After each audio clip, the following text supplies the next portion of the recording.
Oh mia bella mora, no, non mi lasciare, non mi devi rovinare. Oh no, no, no, no, no. Oh no, no, no, no, no. Oh no, no, no, no, no. Oh no, no, no, no. Oh no, no, no.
insieme. Unite, unite, you roll.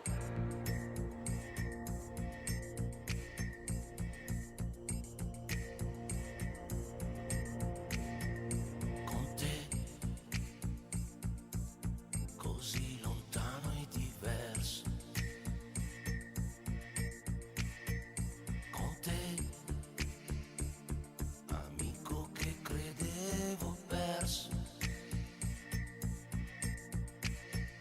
Io e te, sotto lo stesso sogno, insieme. Unite, unite, you roll. E per te, donna senza frontiere. Per te, sotto le stesse bandiere. Io e te,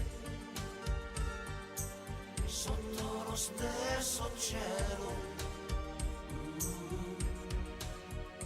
insieme. Unite, unite, Europe. Sempre più liberi noi. Non è più un sogno e non sei più da solo. Sempre più in alto noi. Dammi una mano che prendiamo il volo. L'Europa non è lontana. C'è una canzone italiana per voi. Insieme. Unite, unite, Europe. Per noi nel cielo mille violini, per noi amori senza confini, io e te sotto gli stessi ideali. Insieme. Unite, unite, Europe. Sempre più liberi noi. Non è più un sogno e noi non siamo più soli. Sempre più uniti noi. Dammi una mano e vedrai che voli. L'Europa non è lontana. C'è una canzone italiana per voi. Insieme. Unite, unite, Europe.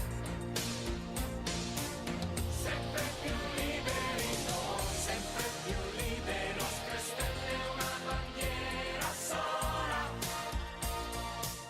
Sempre più forti noi. Sempre più forti. Dammi una mano e vedrai si vola. L'Europa non è lontana. C'è una canzone italiana per voi. Insieme. Unite, unite, Europe. L'Europa non è lontana. C'è una canzone italiana per voi. Insieme. Unite, unite, Europe.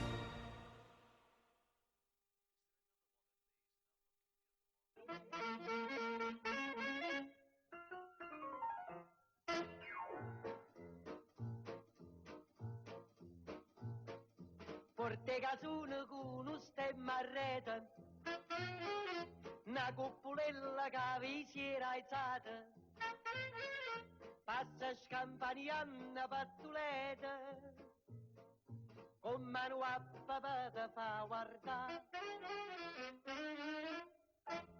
Tu fa l'americano, americano, americano, senta a me chi t'ho fa.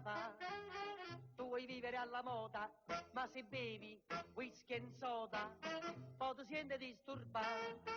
Tu abballo rock and roll, tu gioca a baseball, fai sorte per camella, ti devi dare la borsetta di mamma. Tu fa l'americano, americano, americano, ma se nati in Italia, senta a me non c'è sta niente a fa. Ok napolitan, tu fa l'american, tu fa l'american, tu fa l'american, tu fa l'american.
parla americano, americano, americano. Ma se nati in Italia, senta a me non c'è sta niente a fa. Ok, napolitano, tuo parla americano, tuo parla americano. Wish che so del rock and roll, wish che so del rock and roll, wish che so del rock and roll. Tuo parla americano, tuo parla americano. Wish che so del rock and roll, wish che so del rock and roll, wish che so del rock and roll.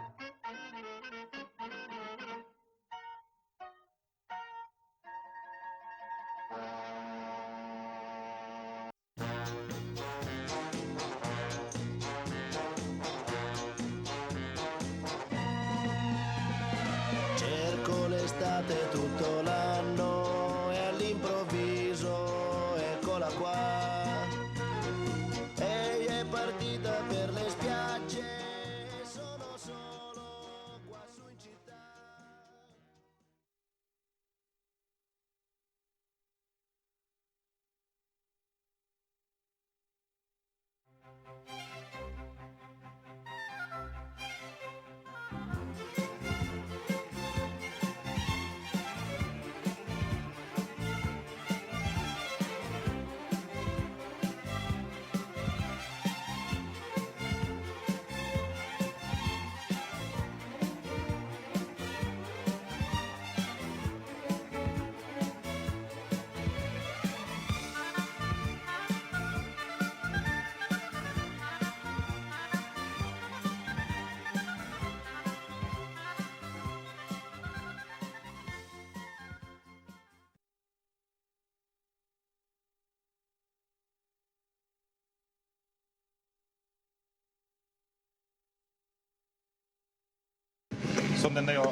So here we are, and of course today is pre-finals day, also for our micro mini and our other classes, junior, senior, DD2 and DD2 master, here in Sarno for the 17th Rotax Max Challenge Grand Finals.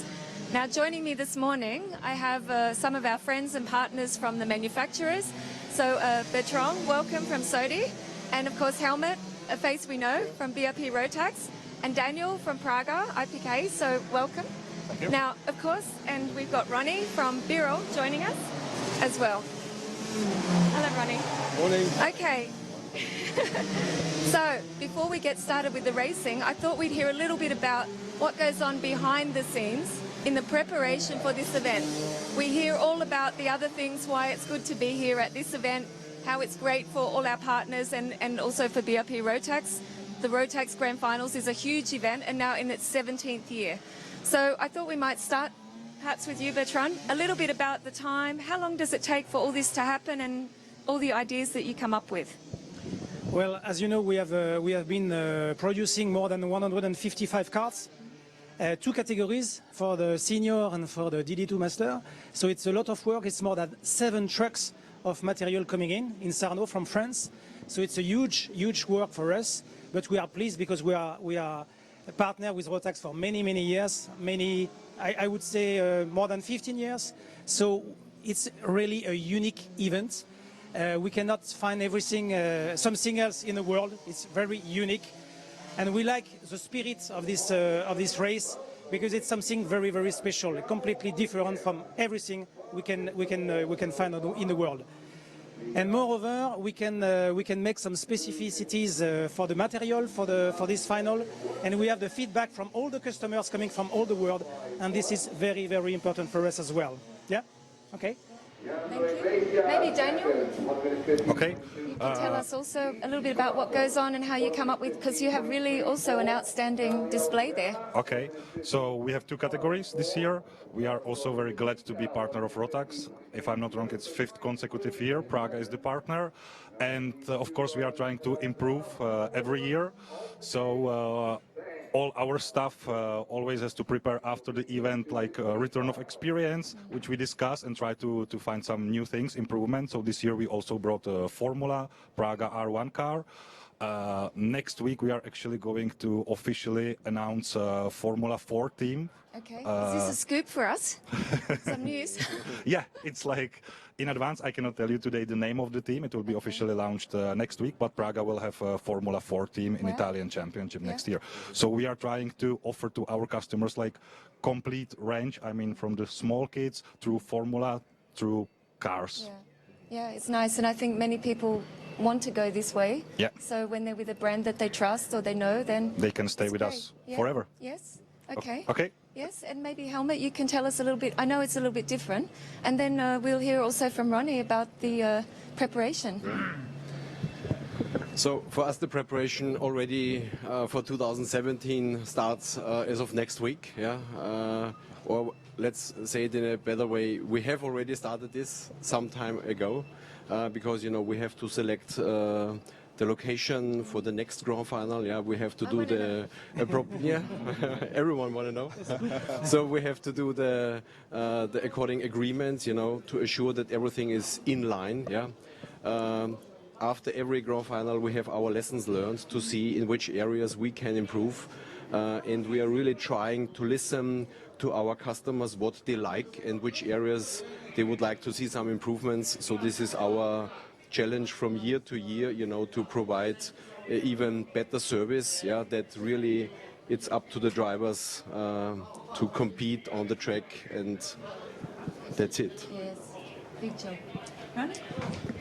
We are also very glad to be a partner of Rotax. Now is, I think, 6 or 7 years we work with Rotax. We are, very happy to be there. The Rotax Grand Final was, I think, one of the best events in the world.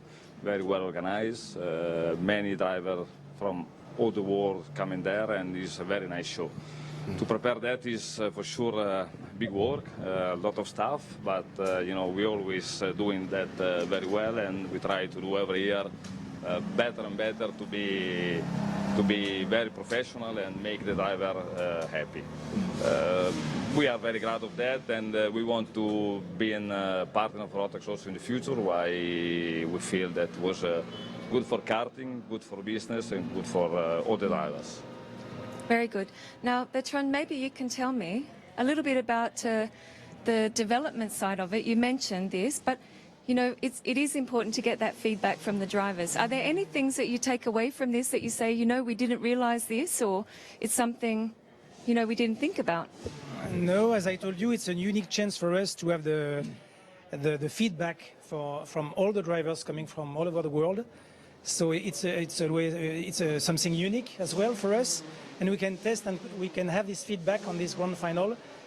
It's something very important for us because the feedback of the customer is something you cannot work without. It's mandatory to have this feedback, and with two major categories, it's a lot of work. But I would say a big thank to the Rotax team as well, because we are working for many years in combination.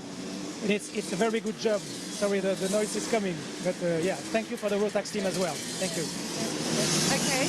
Now, Daniel, anything you'd like to add about the challenges or the planning or anything that might be interesting for our viewers at home?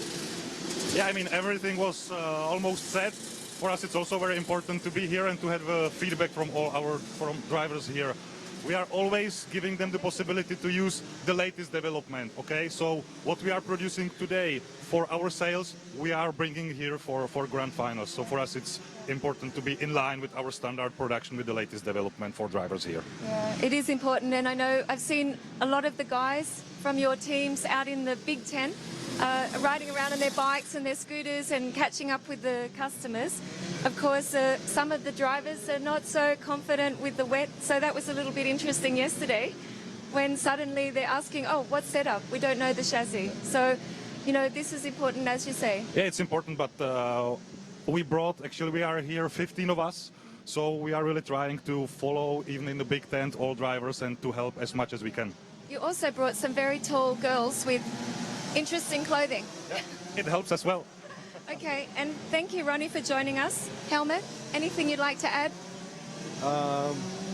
Yes, we are also trying to listen to our customers, not just on the organization for the event, but also on the technical features of our products. And we always have to have also in mind, stability of the products, which is very essential for us. Nevertheless, if we there is a saying, if you stop, you go backwards. So we are really listening carefully what are the needs of our customers and trying to adapt our products accordingly. It's a really big call, I think, for all of you to come here and to support this event, but also to look at it in a positive way together. And we look forward to seeing you on the track in the finals.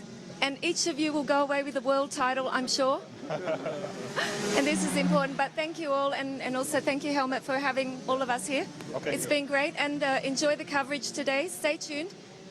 Also on Facebook, vote for your favorite nation, don't forget. And yeah, we'll catch you on the grid. See who's going to be at the front row. Thank you.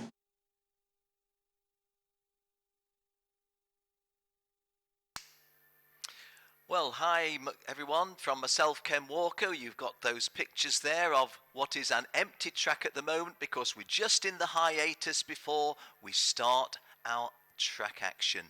There's been some changes to the organisation, so let me tell you how things work. First and foremost, we have 2 pre-finals this year, and today we shall be having first a pre-final for Micromax, a pre-final for Minimax. The Micromax pre-final is at 10:55, the Minimax pre-final at 11:20, and then pre-finals A for Junior, Senior, DD2 Masters and DD2. Then this afternoon, pre-finals B for Junior Max, Senior Max, DD2 Masters and DD2.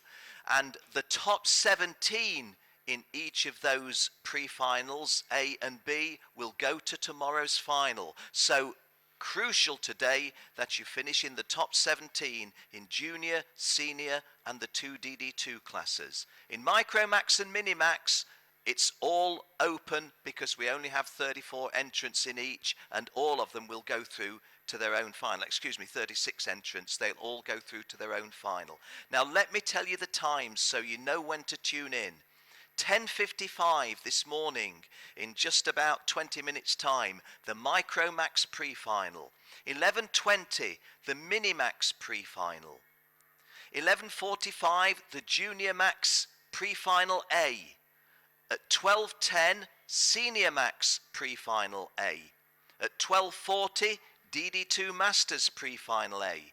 And at 13:10, DD2 pre-final A. Then we have our break for lunch, a very short break, and then this afternoon, Junior Max pre-final B at 14:20, Seniors pre-final B at 14:45, DD2 Masters pre-final B at 15:15, and the DD2 pre-final B at 15:45. And in those classes, you've got to finish in the top 17 to go forward to tomorrow's finals. So crucial, these 2 pre-finals in the morning and the afternoon. Those are the key times. We shall be here all day bringing all of the action for you, as indeed we shall tomorrow on finals day. Well, a reminder once again that this is the 17th edition of the Rotax Max World Challenge Grand Finals here at Sarno in Italy. 12 months ago we had the 16th edition of the Grand Finals, and then we were in Portimao in Portugal. Tell you what we'll do, we'll have a look back now at some of the action of last year's Grand Finals. Normally, it is the famous Atlantic beach of Praia da Rocha that is the hotspot of Portimao. But from the 8th to the 14th of November 2015, nowhere in Portugal is hotter than the Cartódromo Internacional do Algarve, as the 16th annual Rotax Max Challenge Grand Finals come to town.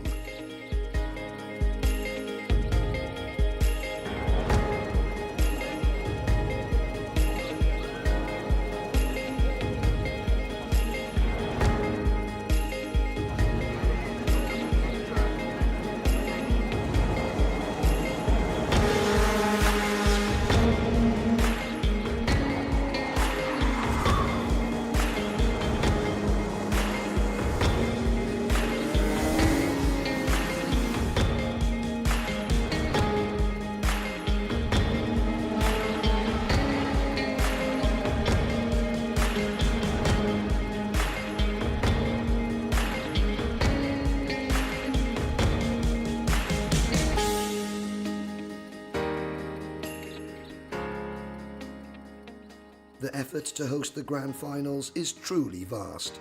6,600 square metres of tents to host the 360 drivers from 52 nations, 400 brand new Rotax engines, 1,212 sets of Mojo tyres, 7,000 litres of fuel, a mind-blowing 34 tonnes of equipment shipped across Europe in 16 40-foot containers to the circuit, assembled by more than 200 staff. Preparation takes months of hard work to put the biggest week of karting on anywhere in the world.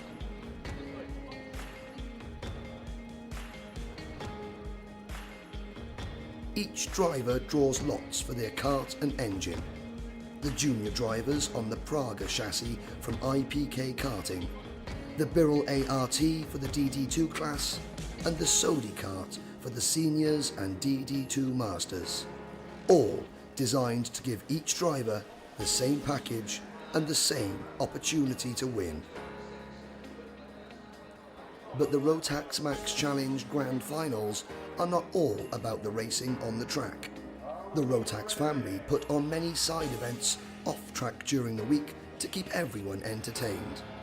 The world famous Mojo tyre changing contest is the highlight of the drivers' party, and in 2015 the new team contest was the focal point of the welcome party, giving each nation the chance to present not just the drivers, but the entire team that works so hard to get their national champions on track.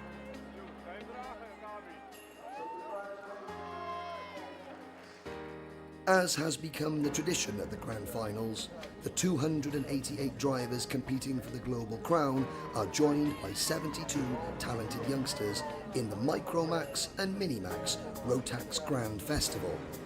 On identical Praga and Birrell ART chassis, the Grand Finals gives the next generation of karting superstars a chance to experience the unique atmosphere of a major international event.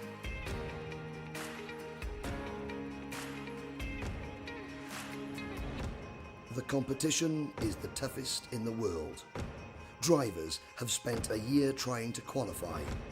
Racing is life, and the pressure intense.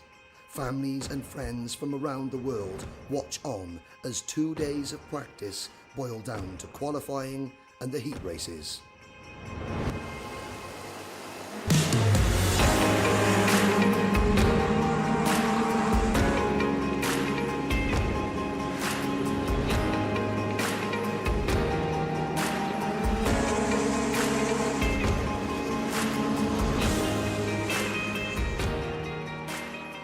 The racing is close, the margin between success and failure minute.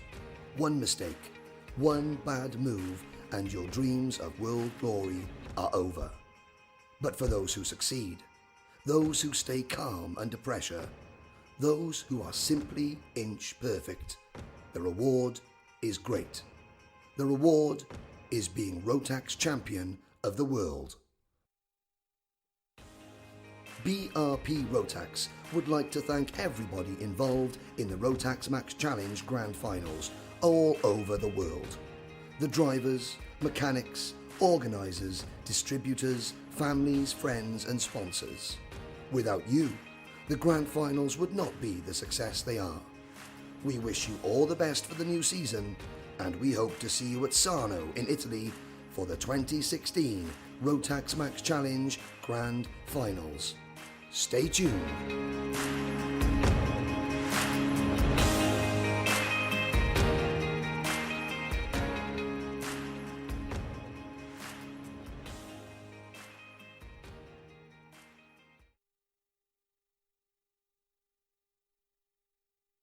Okay, here we are inside the Rotax Racing Workshop, and I thought we'd have a look at what's going on behind the scenes for the customer support here at the Rotax Grand Finals.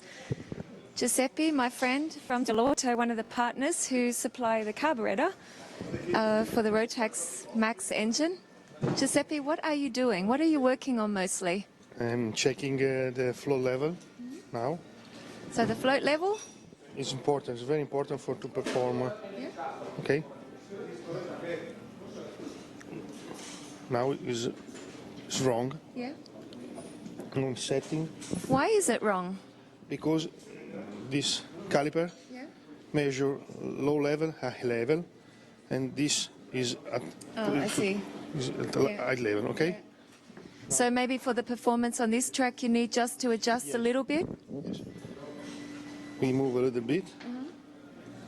We set in the medium position, yeah. okay? Now is in the medium position. Yeah.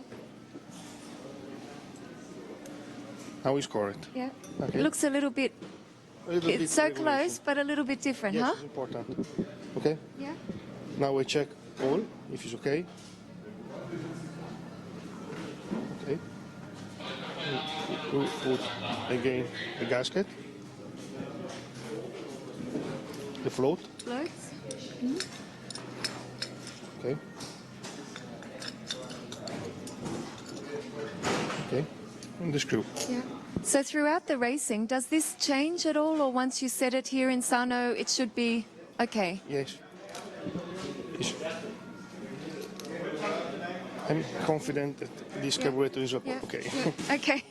So it's a fast one? Yes. Alrighty, thank you very much. It's great to have you here and to see you. Thank you. Supporting the Rotax racing team. Now, I'm going to look for Daryl Smith, the Rotax test and development driver, here with the team. Now, Daryl, busy but not so busy, so I've got a chance to interrupt. Yeah. Now, you were telling me earlier, you have customers that come in, something isn't quite right or they have a different feeling. What sort of things are you mainly working on here? Sort of we're performance enhancing, that's what we're doing. So it's just a subtle adjustment that some of the competitors want, and everything's going fine, but we're just trying to give them that little bit of an edge. So. When you say that little bit of an edge, normally people are working on their own engines and so on. Here, of course, they're sealed. The carburetor isn't sealed this year, so they have the opportunity to adjust the float or whatever, or they can come here for the help. That's right. Yeah. Now, of course, in performance enhancing, we're talking about thousands, hundreds, or just something that's missing. What kind of things are missing? Someone might have an issue up the end of the straight or out of the corner. We have to try and isolate exactly where it is, where the problem's occurring, if it is a problem. It's more just an adjustment than a problem. And then if we get the correct feedback, we can help. If we don't get that feedback, this is where the issue is. So when you have so many competitors, that's where it's difficult. Yep. Also on a track that they're not used to, and their mechanics or technicians are not used to them driving on this track with this chassis. Yeah, so many varying conditions. But we have a set, like a procedure that we do on majority of karts that we know have improved over the weekend. We've learnt as well, and therefore we continue to run the same thing to all the competitors. Because it's not easy with so many karts and engines, and it's the same on every race weekend, I know that. Yeah. What have we got here? So pretty much a couple of the adjustments we're making is to the reed block. They're all okay, there's no problem with them, they're not breaking, they're not underperforming, but we're just slightly altering the actual the plates here to offer a little bit more assistance at a certain RPM. And that's one of the adjustments we're doing. Unfortunately, this engine's sealed, so you have to cut the seal to get to that. So the competitor can't do that. And the spark plug, we're using a new NGK plug. We're also learning as we go along the different setting for the gap of the plug, and we're making an adjustment to that and a recommendation. And those two things alone, plus SEP doing the carburetor, that's it, And we haven't, aside from that, there's really been hardly any issues. Now, of course, from experience, I know that sometimes the drivers say, oh, it's this, or my engine is...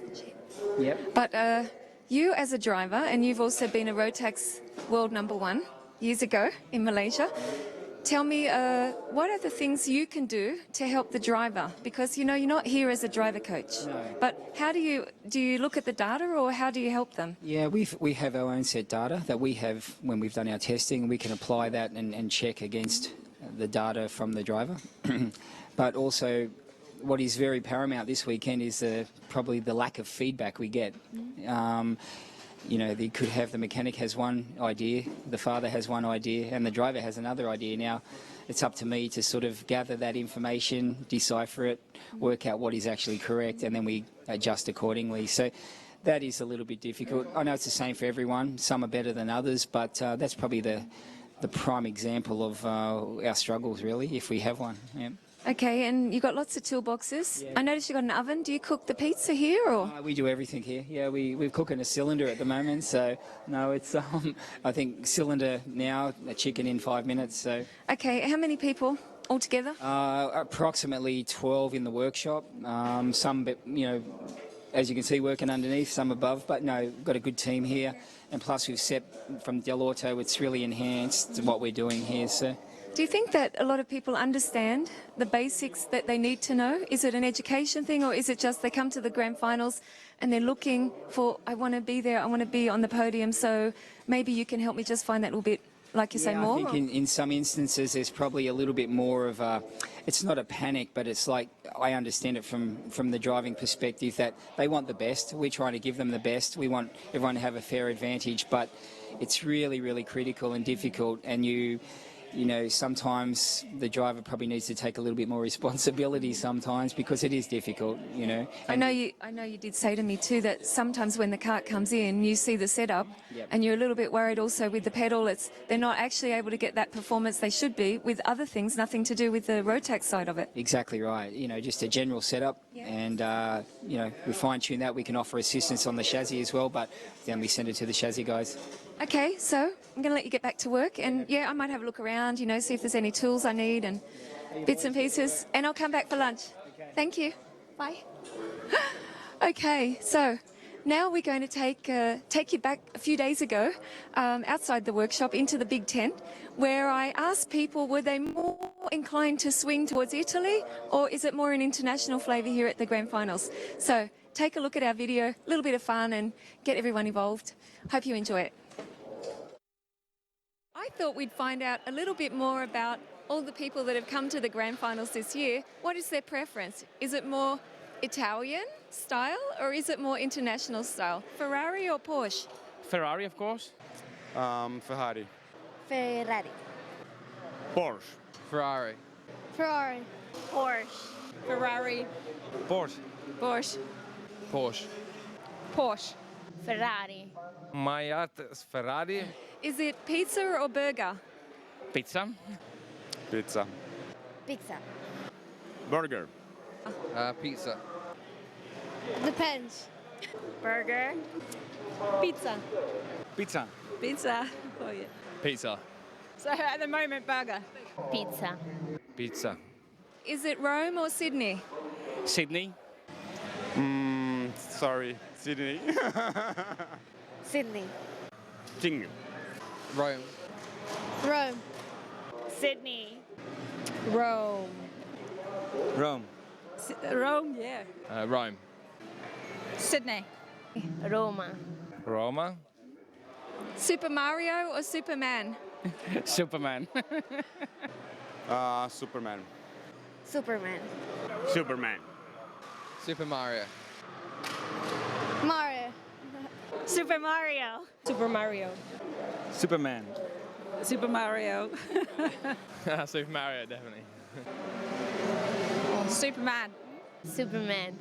Super Mario. Kart. And finally, Valentino Rossi or Marc Marquez? Valentino Rossi, definitely. Rossi. Valentina. Valentino Rossi.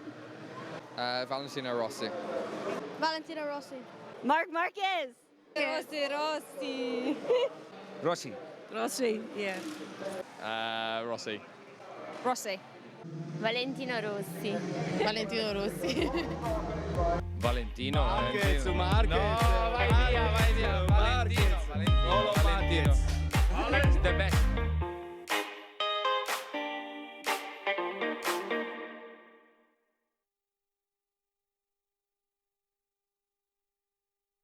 Well, good morning again from myself, Ken Walker. If you're just joining us, nice to hear Jenny chatting in the awning in the big tent, and we're now back live. And as you can see, there's a slight breeze here from those 60 flags, the flags of 59 nations and the Rotax flag. We are just moments away from the start of our first pre-final, and that is the Micromax pre-final. And let me tell you, after the qualifying heats, where we had an all-Dutch front row, this time for the pre-final, we've got an all-Dutch front row once again. Robert de Haan of the Netherlands, Chris Haanen of the Netherlands will be starting on the front row. It will be a 9-lap race for these Micro Max youngsters. They're between 8 and 10 years of age, 8 years, 9 years or 10 years old, all of them. I've just heard circuit commentator Henry Burdett saying that it's a damp feel out there and a damp but drying track. So there may be a few challenges in the early races, and of course the early races are for the least experienced of our drivers. So we're going to say good luck to all of the Minimax and Micromax, first of all, drivers coming out. Just there to the centre of your screen where you see those high-vis jackets, that is the covered assembly area. The kart that you see to the right is Chris Harnen of the Netherlands, and we shall be giving you a call over of all of the drivers. There's the KART.com guys, Philippe and Fred. No, it wasn't Fred, it's just Philippe there, isn't it? So, here we go. Let's get into the countdown for our first race of the day, the Micromax pre-final. There you see our mobile cameraman with the, it's not an antennae, and it's not an extension of Henry Burdett's Viking hat. That's simply the antennae for the signal. Okay, 21 on the left that you see. In pole position is Robert de Haan of the Netherlands. Joining him on the front row, Chris Harnen, an all-Dutch front row. Santiago Valve of Hungary is on row 2 with James Igosi of the United States. Santiago Valve, a race winner in the qualifying heats. James Igosi always in the top 3, 4 or 5. Adrian Melhero of Portugal and Marius Christensen of Denmark, row 3. Daniel Sugar of Hungary and Diego Larocque of USA, row 4.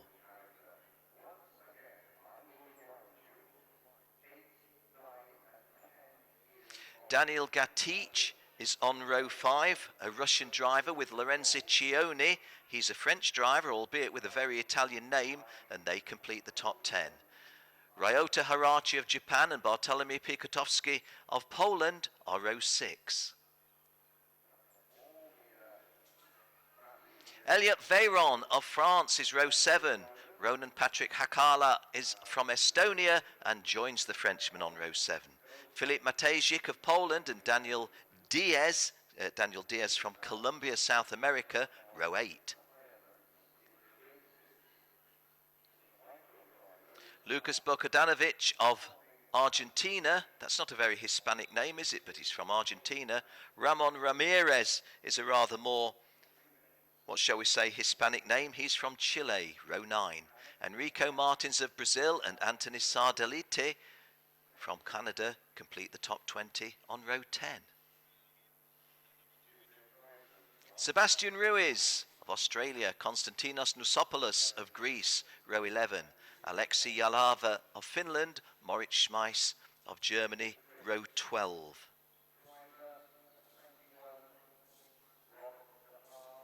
Rashid Al-Dahiri and Oscar McElroy are in all UAE, row 13. Matis Malinovskis of Latvia and Joshua De Paiva of South Africa are row 14.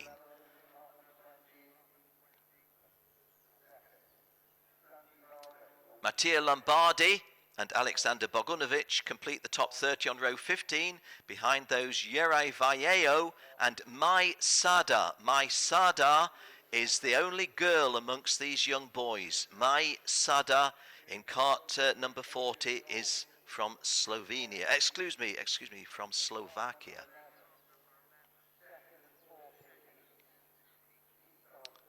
And you can say R for Kui Yampu of the People's Republic of China because he starts last all on his own, but just in front of him, Shota Fuji of Slovakia and Puditon Champatin of Thailand. Thailand, a nation in mourning for the loss of their leader, of course, presently. Well, this will be a 9-lap pre-final. All of these drivers will go through to tomorrow's final, but this pre-final will determine in what grid positions they start tomorrow. The same will apply with the Minimax race coming up afterwards, but then when we get to junior, senior and the 2 DD2 classes, we shall split the pre-finals into A and B, where you must be in the top 17 of the 34 to make it to tomorrow's finals. So, not just competitive racing this morning, but racing for survival this morning.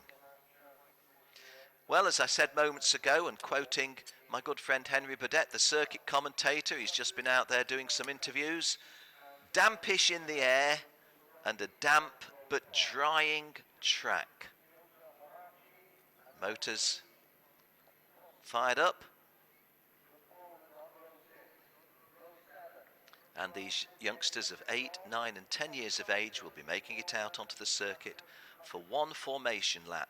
If you weren't with us earlier, one formation lap only. Incidentally, there's the only lady in the race, my Sadar to the right. The little lady you see here, the girl in cart number 40, my Sadar, the only girl taking on 34 boys.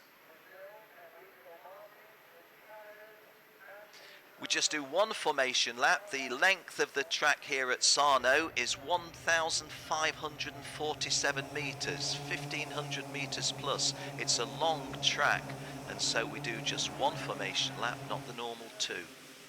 We do more than one if there's a false start, but hey, we're not looking for false starts today. We're looking for clean breaks in each of our races. 6 races this morning then.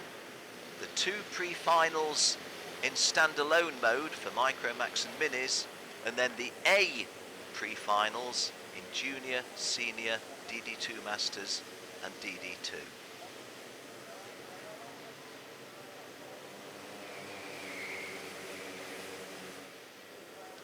A little bit twitchy there, but that may have been an excessive speed rather than the track having too much.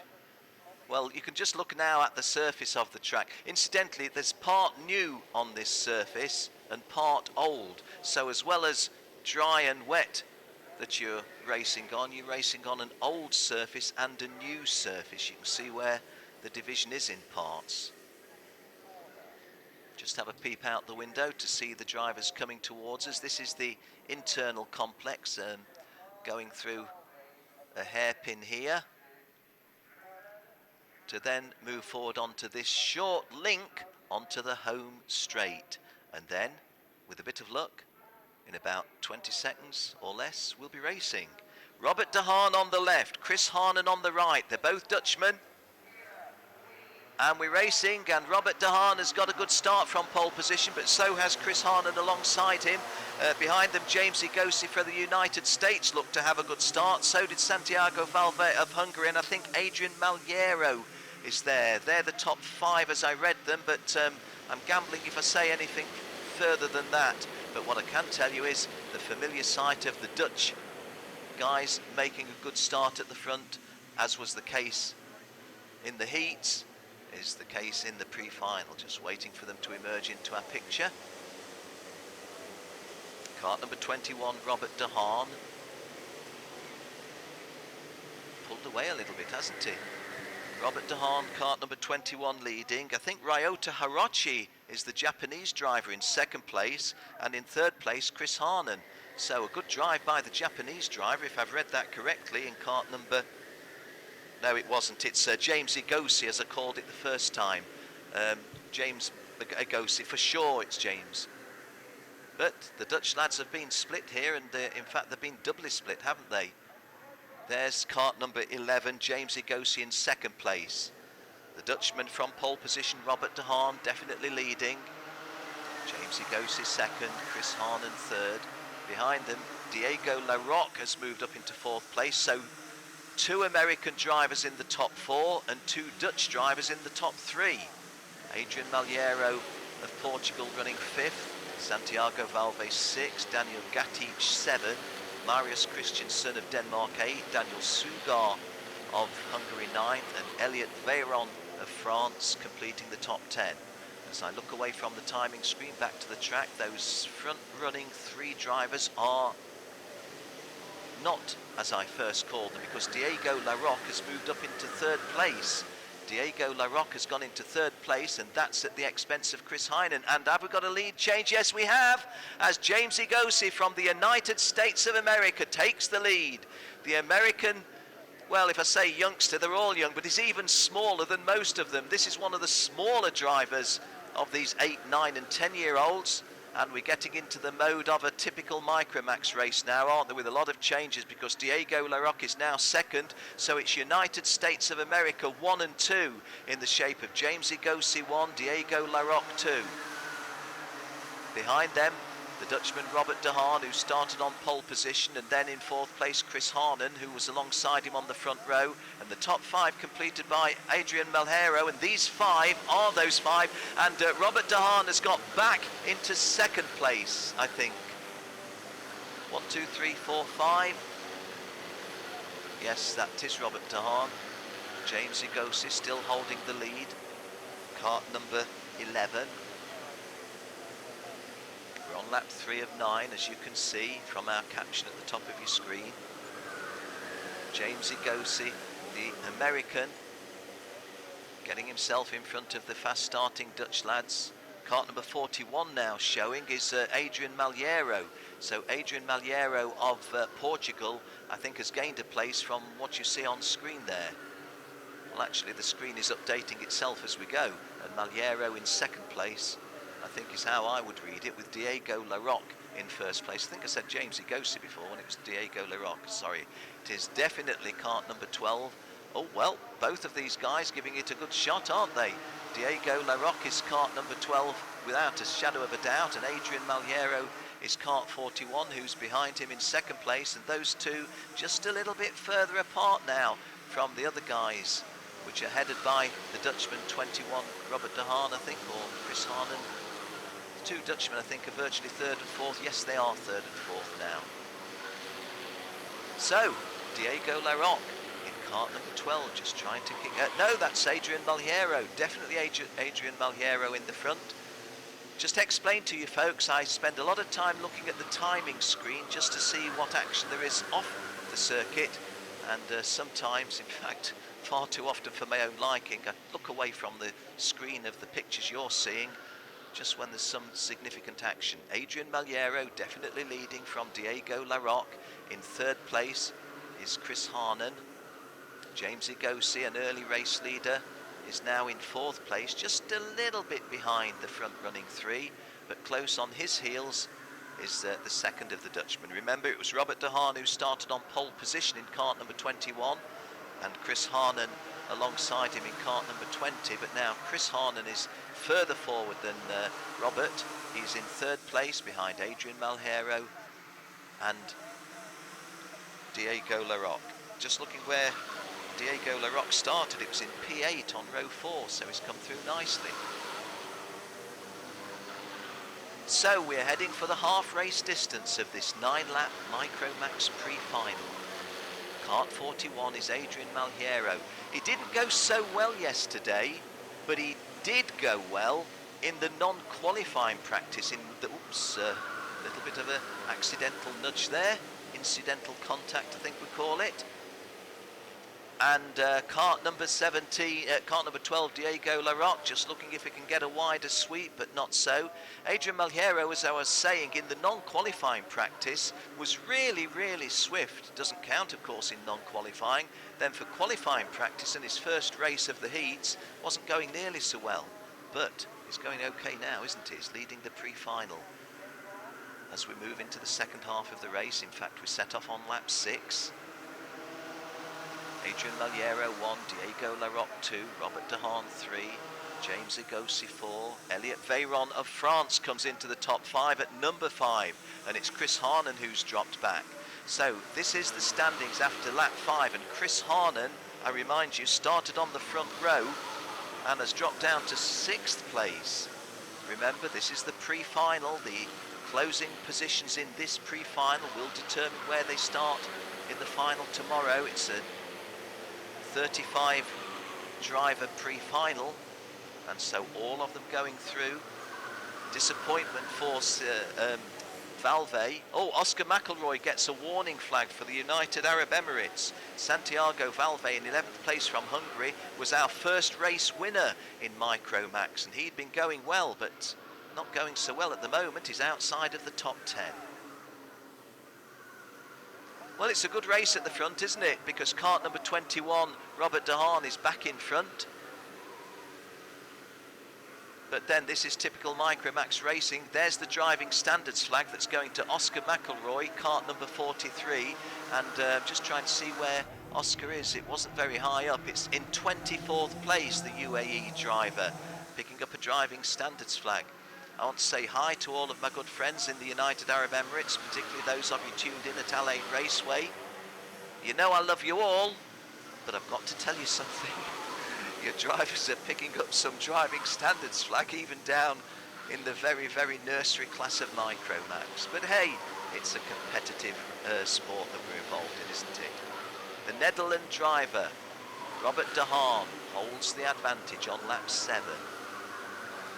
James Igosi from the United States of America, who's really never been outside of the top 5 in all of our track action. He's in kart number 11. Elliot Veyron, though, is the driver in 3rd place in kart number 18, who's come from the furthest away. Just looking where he started, Elliot Veyron started on row 7 in P13. Well, he's in 3rd place now with the light green helmet. These are 4th, 5th, 6th and 7th, which is Diego Larocque, Adrian Maliero, Daniel Gatic and Chris Harnan, dropping away a little bit. So 2 laps to go in the first of our races this morning. 6 pre-finals this morning. These are the Micromax youngsters. A reminder, none of these is older than 10 years of age, and several of them are of the minimum age of 8. Well, the 1, 2 and 3 is well clear of the remaining pack, so in late stages of the race, let's just concentrate. Kees De Haan, the entrant, Robert De Haan, the driver, is kart number 21 in the lead from driver number 2, James Igosi from the United States of America. James Igosi is from Miami Beach, Florida. He's just 8 years old, and he's the vice champion of the USA.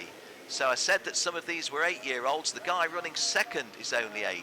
And behind him, Elliot Veyron of France, kart number 18, kart number 18. So 1 1/4 laps remaining, less than that even, because this sweep takes them onto the home straight, and they're going to see, well, a warning flag as well as the last lap board. So the warning flag this time, it's going to one of our front runners, Diego Larocque, who's in 4th place, has got a driving standards flag. Well, he's got just 1 more lap not to pick up any further, and here's a move, is it by Veyron? No, Veyron not able to get any further forward than 3rd. We're going to stay with this front running 3 because this is going to be the 1, 2 and 3 as they finish, unless somebody goes off the circuit. Robert De Haan from the Netherlands holding the advantage, and Elliot Veyron from France, does he get into 2nd place? Yes, he does. Elliot Veyron, the Frenchman, getting through, or the French lad getting through into 2nd place. Now, getting from 3rd to 2nd took a little bit of time, and looking over his shoulder, the leader Robert De Haan has got a bit of a cushion thereby, but Elliot Veyron has caught him up, and Elliot Veyron would think 1 more passing move from me and I could win this pre-final. Where would I rather start the final? In pole position, yes I would, and Elliot Veyron goes through, and Robert De Haan has been hung out to dry a little bit, and he'll now finish no higher than 3rd, so it's a drag to the flag. And kart number 11, James Igosi from the United States of America, wins this one from Elliot Veyron of France. Le petit pilote français Elliot Veyron en 2e place.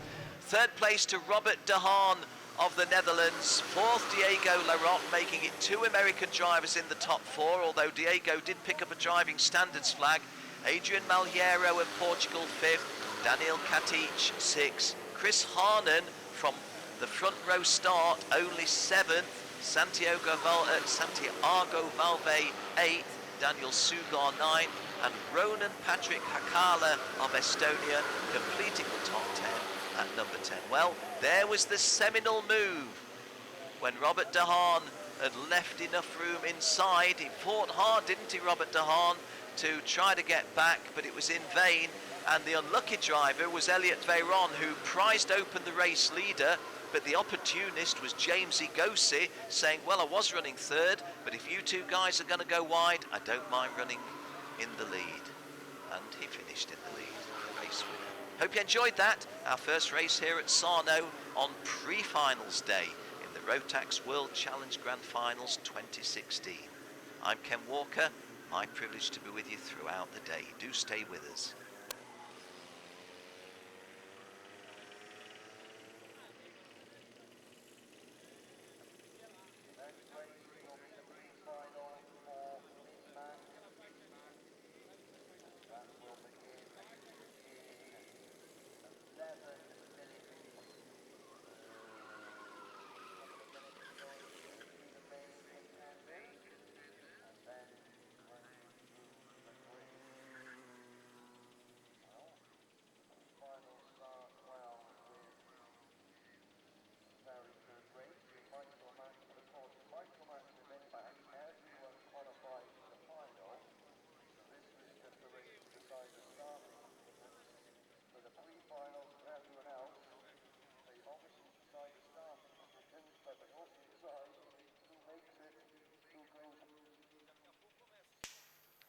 Well, those guys that you're looking at there,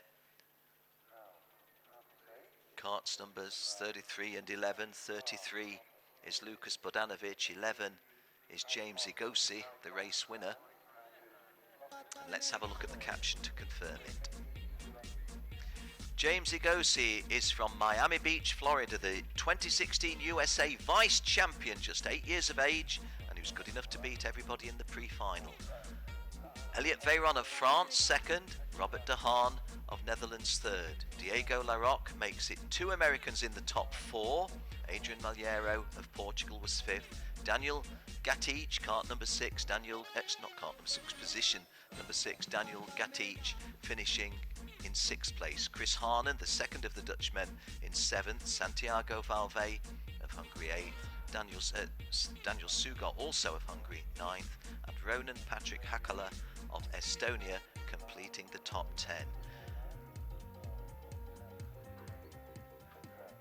Mai Sadar, the only girl racing these boys, started in the 32nd place, P32, and she's driven up to 23rd. A good drive by Mai Sadar up to 23rd, and likewise behind her, Puditon Champatin of Thailand, a country in mourning, as I mentioned, for the KRS Motorsports, Cartmore Racing Services, has driven from 34th place up to 24th, so a decent drive by him.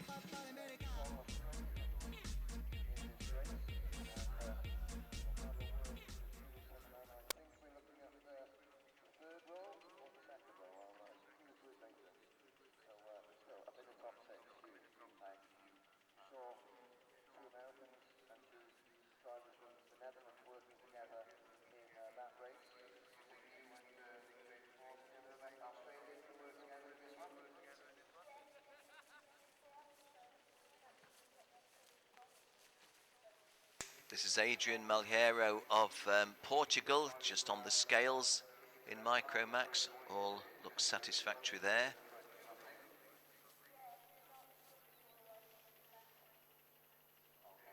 Just showing you one or two of these behind the scenes. Don't always get the chance. Well, this is a different behind the scenes. This is the VIP lounge, where the VIPs are able to sit in some considerable comfort. Watch a timing screen such as I have. That's Andy Seisman just to the right of the pole we saw there. That's Francois Loy, just walked through, one of our scrutineers from France. Elliot Veyron, the driver with the white race suit and the blue chevron, walking out of picture. He came in 2nd place. Kart 21, Robert De Haan. Doesn't look too unhappy. He'll be starting from the inside of row 2 when the final is run tomorrow.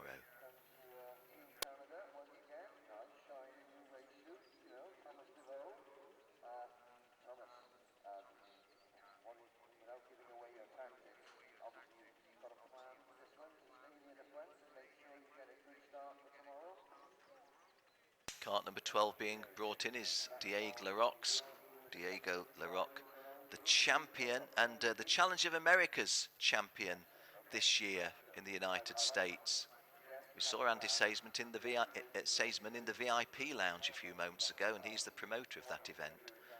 or that series, perhaps I should call it, the Champion of Americas. But Diego Larocque, the 2016 USA champion, he's come home in 4th place.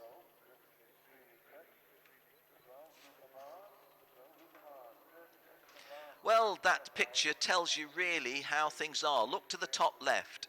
The clouds are high and they're whitish rather than dark, but there's not much in the way of blue sky. Yeah, that's a good picture on the top of Mount Vesuvius.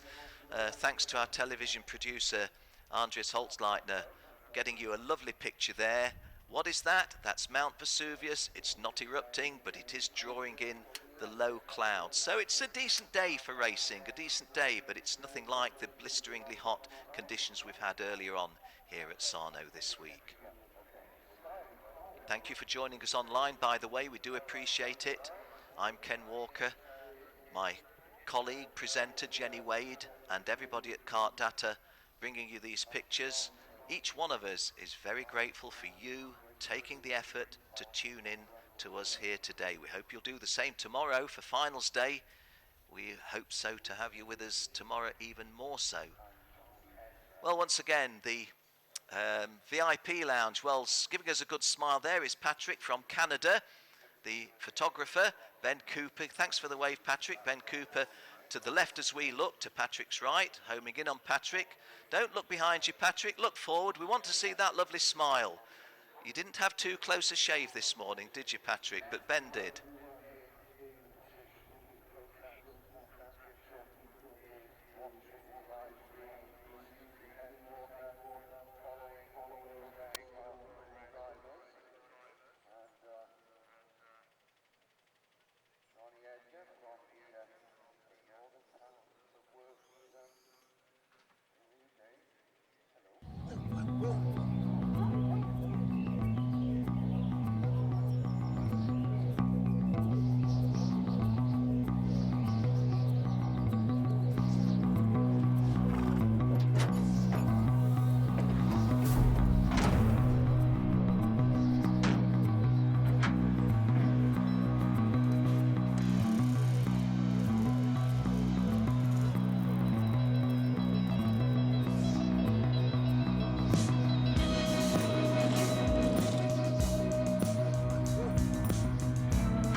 So our second race of the day, the pre-final for Minimax, all of these drivers going through to tomorrow's final, and on pole position the Frenchman Victor Bernier. Now we've just had Elliot Veyron qualify for the front row of the Micromax final tomorrow. Can Victor Bernier do the same, making it two French on the front rows of each of these Micromax and Minimax finals? He's joined on the front row by Johnny Edgar from Great Britain, Arias Dukmidjian, the Korean American, on row 2 with Mari Boyer of Italy, who won the qualifying competition in this class. Enzo Julie of France and Hugh Barter of Australia are row 3. Adrien David of France and James Wharton of Australia, row 4. So a French-Australian row 3 and 4. Paul Klassen to the right there giving some instructions. Thomas Neveu of Canada and Luca Nurmi of Finland complete the top 10 on row 5. Rick Kern of Netherlands and Jaden Else of South Africa are row 6. Una Eureka of Finland and Luca Mars of USA, row 7. Kobe Pauvels of Belgium and Carlos Martinez of Mexico, row 8.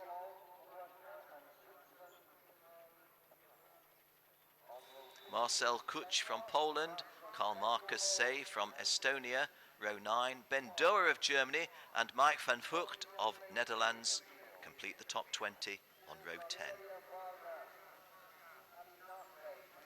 Ruben Kuhn and Juan Ignacio Tesca, row 11. Ziggy Kerman Shashi, younger brother of Tamor from the United Arab Emirates, row 12. Ashton Torgerson joining Ziggy, he's from the United States. Rafael Kamara of Brazil, Leo Kabulis of Latvia, row 13. Yakov Sokolov and Kai Traub, row 14. Rasmus Vendelbo, Yuta Fujiwara complete the top 30.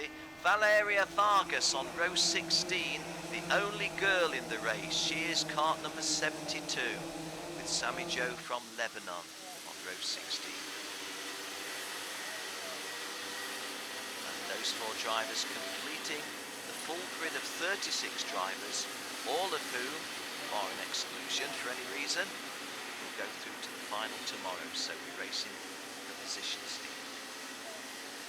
It's a 10-lap race for the Minimax drivers who are all 10, 11 or 12 years of age.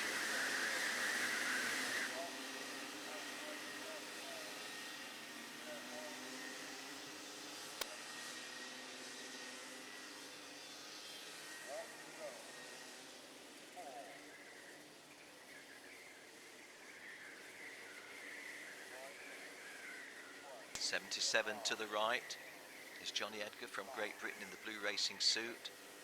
Just closest to us going by in pole position, Victor Bernier of France.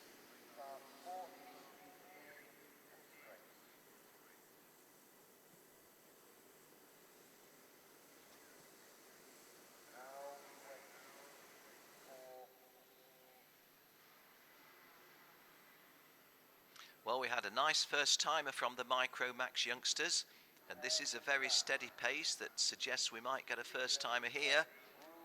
The danger, of course, is that they rather kick on to something at near racing pace as they go round the final turn onto the home straight. But let's think it positive. Bernier on the left, Edgar on the right, and that's a good clean start. And Bernier definitely getting the advantage from pole position to take the lead from Ares Dukmijian. And I think Enzo Joulet was in third place. Johnny Edgar made a decent start from the outside of the front row, but couldn't find a way in initially. And the hint of some contact there, glance over to the right. Definitely Victor Bernier, the Frenchman, in the lead, and Arias Dukmijian really pressing hard, cart number 54. 54 in second place, Johnny Edgar of Great Britain in third place. So my read of the top 3 at this stage is Victor Bernier of France 1, Johnny Edgar, Great Britain 2, Arias Dukmijian of USA 2, Johnny Edgar 3. In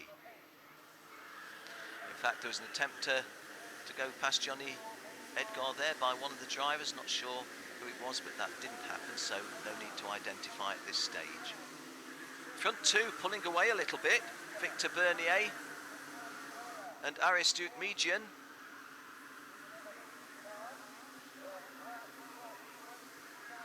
And so, ending the first of these 10 laps for the Minimax youngsters, we've got a visual shot of them coming down towards us. Victor Bernier, Arias Dukmijian and Johnny Edgar with the 1, 2 and 3 as I called it, and that's confirmed by my screen. Mari Boyer went through 4th, Enzo Joulet was 5th. And in fact, Mari Boyer has gone past Johnny Edgar into 3rd place, so Mari Boyer of Italy in cart number 80 is now in front of the blue race suit of Johnny Edgar. Mari Boyer won the qualifying competition. I was a little bit surprised that he didn't do better in the heats. The Italian is in third place at the moment in the red racing overalls, but is he going to lose third place to Johnny Edgar? It looks as if he is, and he does. Oh, and it's a bit tight now between the fourth and fifth of Mario Boia and Enzo Giuli, both of those drivers from Italy. And at the front of the race, let me concentrate on this because it's a good scrap, isn't it? Victor Bernier holding the advantage, but Aris Dukmedian in second place, piling on the pressure. Johnny Edgar third. It's Thomas Neveu who's moved up to fourth now. Thomas Neveu in fourth place. And Thomas Neveu putting some pressure immediately on Johnny Edgar, but Johnny Edgar, I thought, was able to defend against that. Johnny Edgar's problem now is that the front running two are getting a fair little bit away from him. Victor Bernier, as our caption shows, entered by the lady Fabrice Bernier, who I take to be his mum. Well, he's repaying Fabrice handsomely at the moment, is Victor Bernier, a race winner previously and a race leader in the pre-final. Aris Dukmedian from the Max Speed Group. Mr. Richard Boisclair, head of the Max Speed Group, we saw earlier today. And here's a change of the lead. And don't tell me the commentator's curse always works, because sometimes it works in reverse. And there I was mentioning Aris Dukmedian, and he took the lead. Driving standards flag, and I've not seen what number that's for, so try to identify. Jill quickly telling me it's kart number 50, which is Jaden Els of South Africa, who has driven up into 5th place, but in the opinion of the officials has driven up into 5th place with some unacceptable driving. So the good news for Jaden Els of South Africa is he's now running in 5th place, just behind this front running 4, but he's on the equivalent of a soccer yellow card, so must be made. Oh, and another move into the lead, Johnny Edgar this time, kart 77. Johnny Edgar taking the lead. And I think that Thomas Neveu possibly moved up a place, in third place now for Aris Dukmedian. So Johnny Edgar, no, that is still Victor Bernier in second place, and he's not in second place, he's back in the lead. So Victor Bernier back into the lead, and Johnny Edgar all of a sudden says, hey, I was leading this race and I blinked and I was 4th. Well, that's how karting can go, and certainly at Minimax level it's how karting can go. In fact, Johnny Edgar's going to go into 5th place. So that is Jaden Els of South Africa going up to 4th. Victor Bernier leading, Aris Dukmedian 2nd, Thomas Neveu 3rd, Jaden Els 4th, Johnny Edgar 5th. And I'm going to look outside the top 5 at my timing screen. Mario Boia of Italy 6, Luca Nurmi of Finland 7, Adrien David of France 8, another Frenchman, Enzo Giuli 9, and Rick Kuhn of Netherlands completing the top 10 at number 10. We've got all 35 starters still circulating, and that's good. Look not to have anybody fall by the wayside. Victor Bernier. And fit taking a spin is Jaden Els. Well, Jaden Els, who was in 4th place, right in front of our cameras, took a spin and loses much of the good work that he's worked for so far, and is down and out of the top 10 now, still circulating. Let's have a look how that happened. There he is in 4th place, already is in a spot of bother and taking a 360-degree pirouette. Well, no, it's only 180 degrees. But his heart must be at the bottom of his boots at the moment. But no injury, no damage to the kart, but he's going to have to work hard. He's down in 15th place, as our caption to the left of screen shows. So 180-degree spin, taking you from 4th to 15th in the twinkling of an eye. Our standings at the half race distance. Victor Bernier leading from Aris Dukmedian and Thomas Neveu. Johnny Edgar 4th, Mario Boia 5th, Adrien David in 6th place.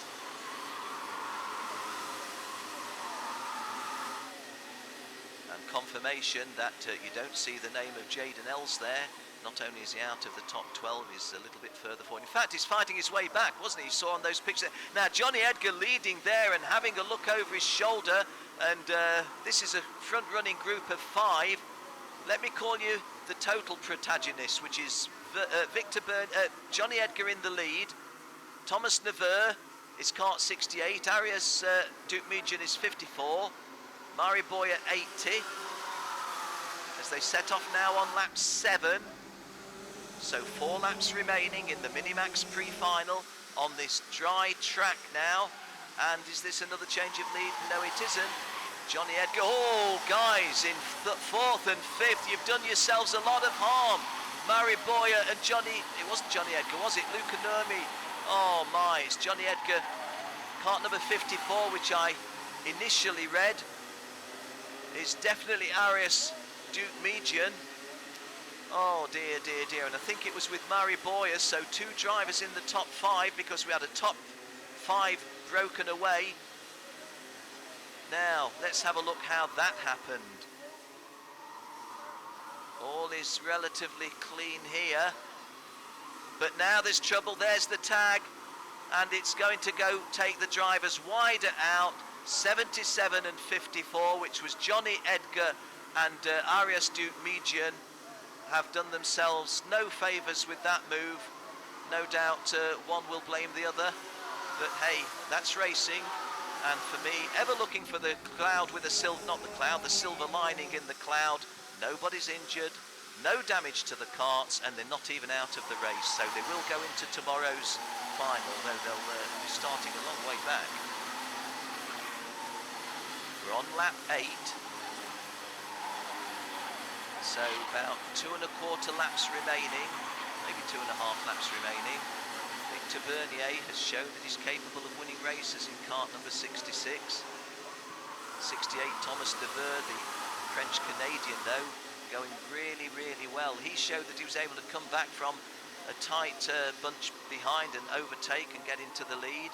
Mari Boyer, the Italian, easy to identify in the front 3 because he's got the all-red racing overalls. It was really difficult for us all in the pouring rain when these youngsters were out before, because with them having the wet suits over the racing overalls, even the colour of their overalls was no advantage to us. We couldn't see that.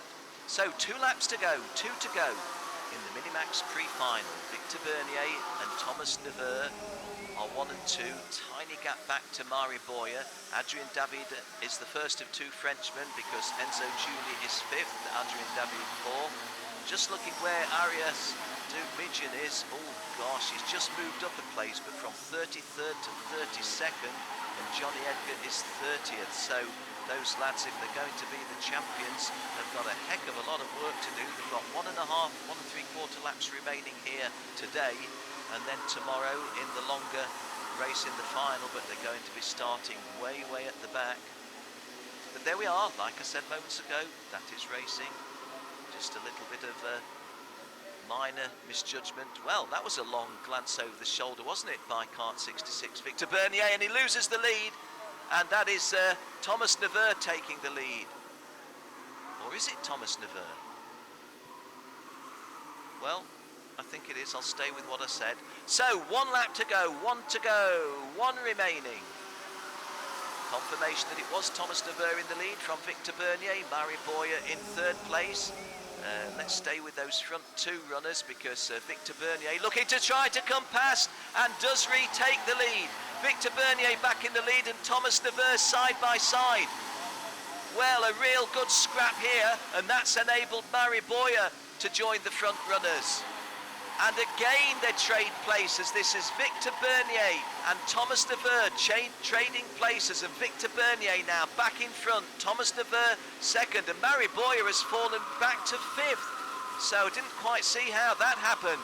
Loads of action on this last lap. Guys, of those front running 5, 4 of them are looking behind them. Just annoys me a little bit. And there's another look behind. Why not kick on? All of the front 3 drivers looking over the shoulder. Kick on for victory, guys. Kick on for your best possible finishing position. Getting themselves a little bit more spread now. So, Thomas Deveur leading. Adrien David of France in 2nd place, and victory goes to the French-Canadian. Thomas Deveur wins it. Adrien David 2nd. Luca Nurmi 3rd. Mari Boyer 4th. Enzo Giuli 5th. Victor Bernier in 6th, and a big surprise that. Rick Cohen 7th, Hugh Barter 8th, James Wharton 9th, and Luca Mars gets into the top 10 at number 10. Jaden Els, who took a spin before our very eyes and fell from 4th position way down, has driven back up to the edge of the top 10. He finished 11th. That was a decent drive by him. The lady from Colombia, the only girl in the race who started in 31st place, has driven up to the top 20. A good effort by her.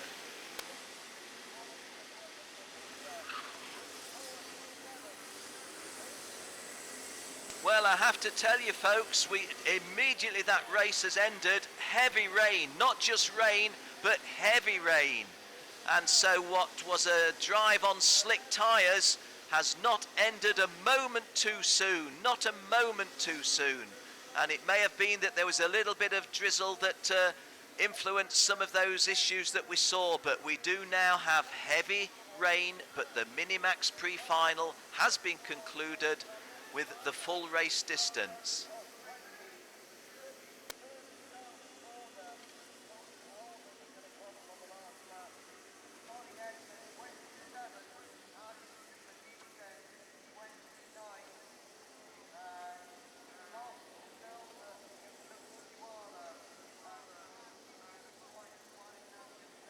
Confirmation that the earlier front runners, Johnny Edgar finished 27th, Arias Duke Median finished 29th. They're going to be two disappointed boys, but they're still in the event and will go forward to tomorrow's final. If you finish 27th or 29th in any of our future races today, you will not be in tomorrow's final.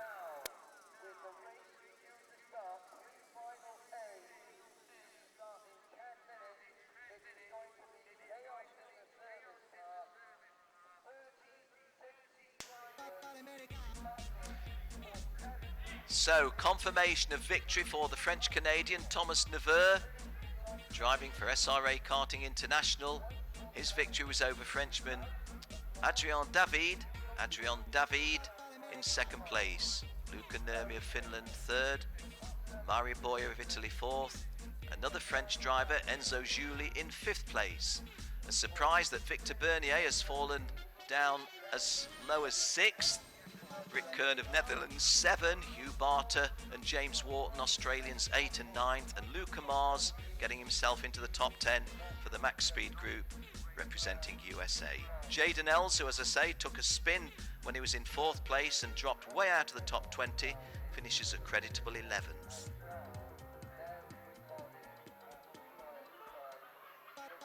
Valeria Vargas makes the top 20. Why do I mention Valeria Vargas? She's the only girl racing these boys, the only girl in Colombia in Minimax kart racing, and she's come up from down in the 31st place where she started. She finished 20th. A good drive by the lady from Colombia. Confirmation that 27th was Johnny Edgar, a race leader at one point, and 29th Arias Duke Median, a race leader at one point. They, to say the least, will be disappointed.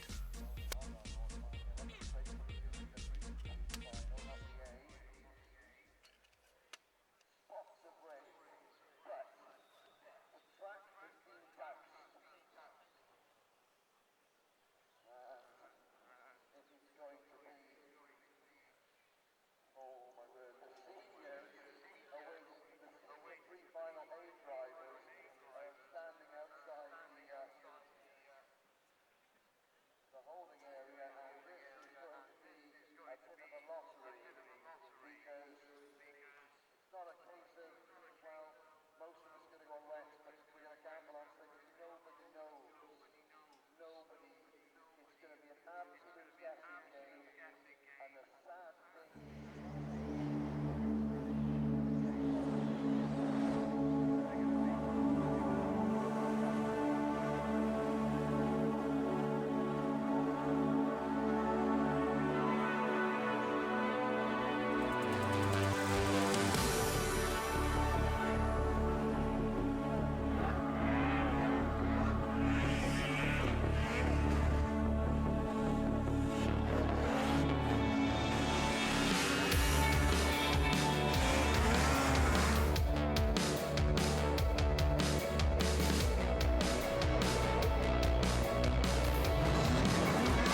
Just in shot now is Enzo Giuli, who's just finished the Minimax pre-final in 5th place. Behind him, kart number 58 is Rick Kern, who was in 7th place.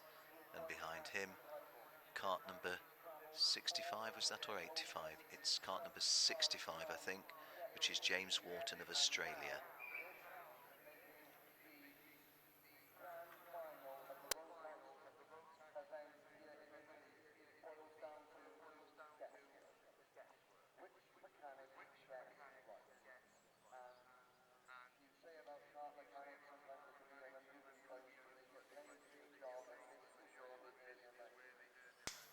Well, ladies and gentlemen, the really heavy rain that came immediately at the end of that Minimax pre-final has now stopped.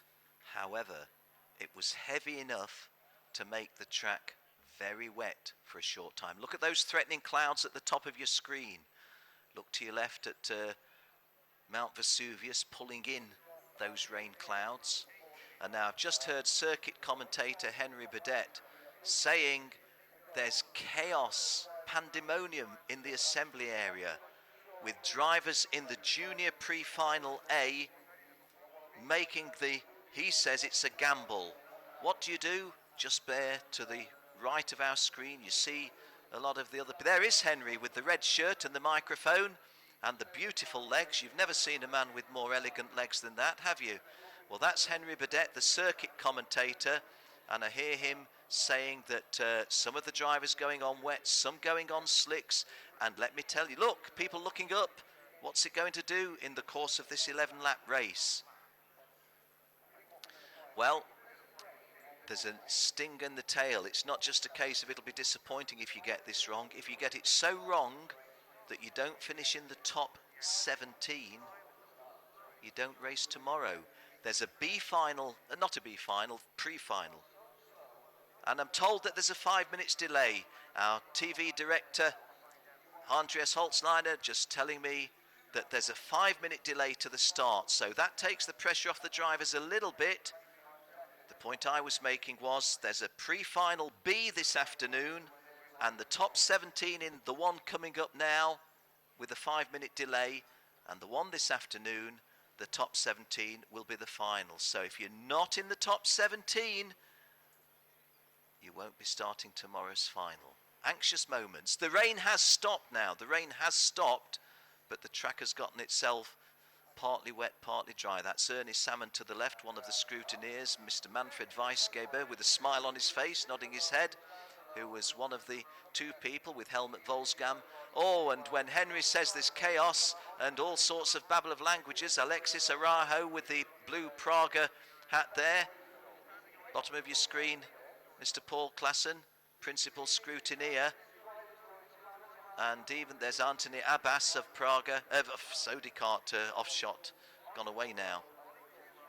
So, what do we do? What do we do? Well, you can see as well as I can an anxious time for drivers, for mechanics,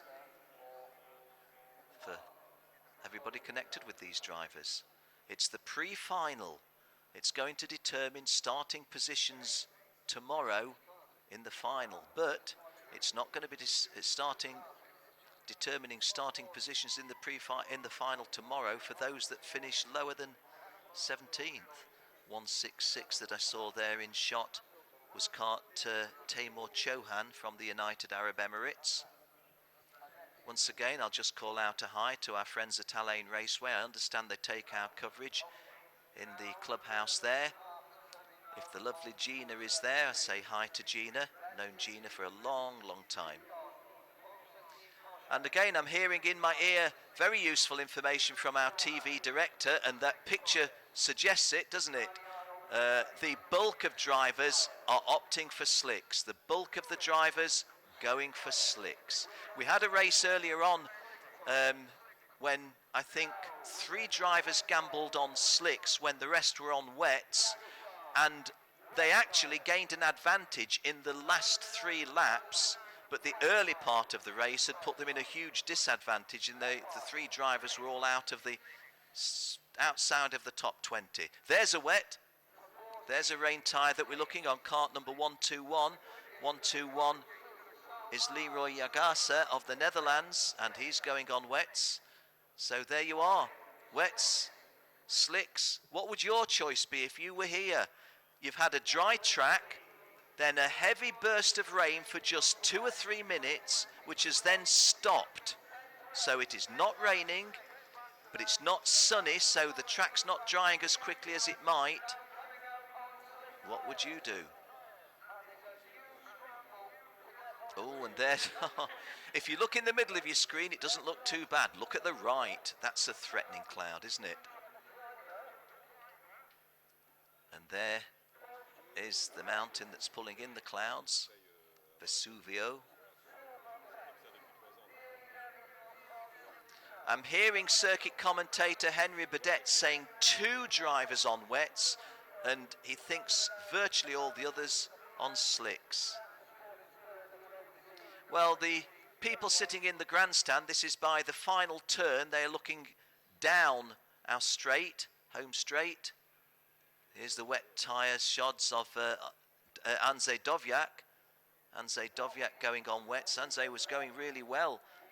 Gilles made a note of Andrzej Dowiak and 121, who were mentioned before, Leroy Jagasa of Netherlands, as being on wets, but they're the only 2 that Gilles spotted on wets.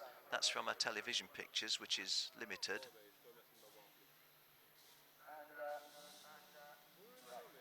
Slovakian flags hanging from the grandstand. Love to see the flags, love to see people supporting.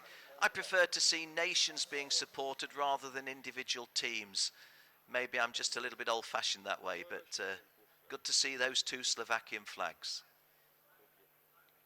Okay, I'll give you a rest from my voice for a few moments, but if anything relevant happens, I will tell you.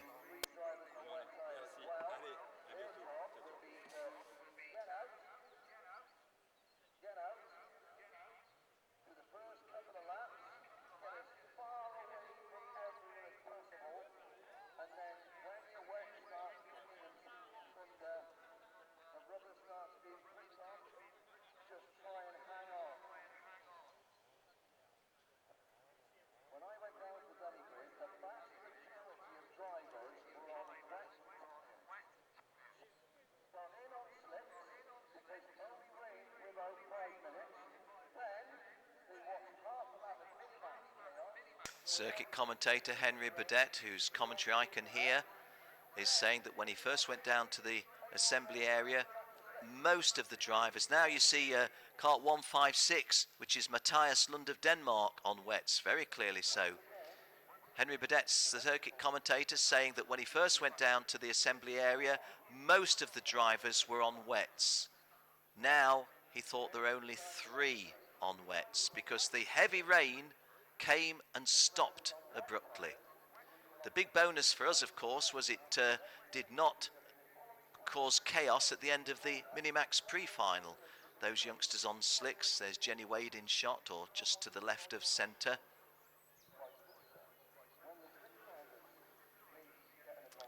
And you can see that our marshals in the infield, I think this is marshal 0.5, I think, or maybe it's at the first turn. Well, they're covering themselves against the rain, aren't they?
So let's have a look how these boys and I think one lady will line up.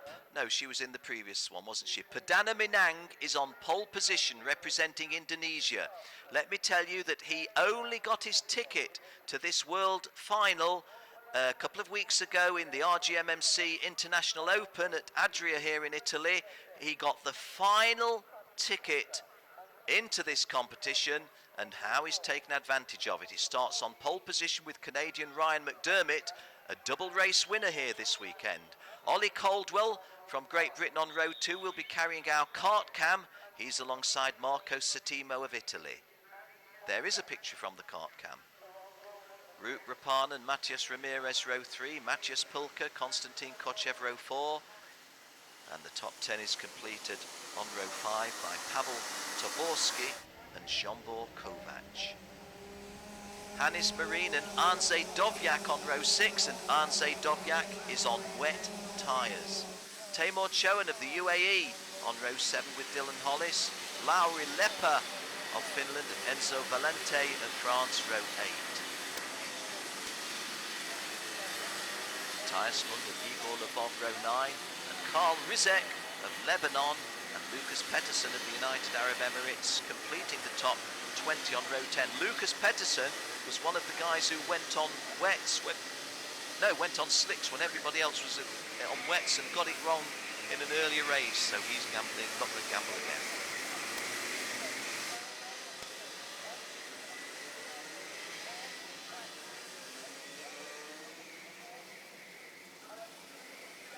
Léonie Claude on row 13 is a lady. She's from France. And Léonie Claude, the only girl taking on all these lads in Junior Max. We wish her well, but then we wish everybody well. We're neutral.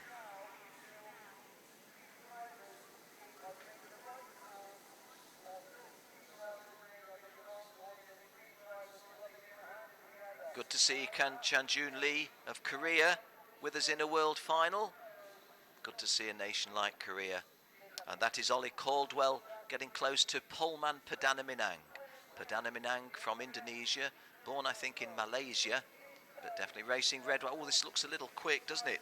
Perdana Minang on the left, Ryan McDermott on the right, and we are racing, and Perdana Minang just trying to close off a fast squirt by Ryan McDermott, and Ryan McDermott hasn't got through into the lead, so Perdana Minang just holding the advantage, but it's narrow, and in fact he has now lost the lead to kart number 1, 2, 3, which is Root Rapar. Oh, and that is really unlucky for the early race leader, actually only losing 3 or 4 places, but no doubt officials will have a look at that, and no doubt when we're in a position to do so, our TV director Andy will give us another look at that, because that was unlucky at this early stage. Perdana Minang is kart number 172, but he's lost the lead at an early stage. It's Root Rapanen, as they're called. Yes, let's try and just have a look again at what happened here. It's all a little bit tight, all well at the moment. Don't want to say anything incriminating about anybody. Let's just see what happens. Oh gosh, already further behind. We've got 1, 2, 3, 4 drivers affected, and there's other drivers that a bigger knock-on effect than I realised. When a driver's horizontal across the track, well, and here, this is the one I wanted to see at the front. So before that incident at the front, definitely well before that, there were issues further down. So, well, make of that what you will, and the officials will make of it what they will at the end of the day. Meanwhile, there's a race going on, and we're on lap 2, and Root Rapanen of Finland leads. Called Root Rapanen as the leader previously. I didn't call Zsombor Kovac because hadn't spotted him. He's in 2nd place. Marco Settimo 3rd. Ryan McDermott, the off-pole driver, in 4th place. Ollie Caldwell with our kart cam in 5th place. You see Ollie Caldwell now just at the top of this front-running 5. Confirmation of Root Rapanen in the lead for Jussi Laksoni Racing. Don't say the Finnish names terribly well, but can I be forgiven for that? 1 or 2 people struggle with the Finnish names, except those that live in Finland. So coming round, and a technical flag. Try and find out who's picked up that. not immediately apparent to me. Jill's waving a number at me, which is 158. 158 is Sebastian Belosini of the Czech Republic, the Czech champion. Sebastian Belosini wasn't in the top 20. In fact, he was way down in 32nd place. And it's not surprising that there's some... And the rain starts again. The rain starts again. So those 3 drivers that have gone out on wets, this is lap 3 of 11. Oh, and more contact. Both drivers continuing but not helping each other. Well, you've got a medley here. Incidentally, we've lost Maciej Pulka of Poland, who was going well in this event, but he's not going to make the final because he's not currently circulating. Andrzej Dovjak is on wet tyres, but he's in 33rd place. Can he go up another 18 places? Trying to see who's the best placed of those on wets. If Leonie Claude was on, don't think she was. Well, let's stay with the pictures that we're looking at and just trying to look out of the window as well as these. That mechanical defect flag we said was for cart number 158, Sebastian Belosini. It's still being shown, suggesting he's not come in yet. So, let me try to stay with the job in hand as well as all of the peripheral activity. Rud Rapanen continues to lead from Jean-Bor Kovac, Marco Settimo third, Igor Lvov fourth, and Ryan McDermott completing the top 5. Front row starter. Ollie Caldwell, the Brit, on 6th place, but it's slow motion racing now, isn't it?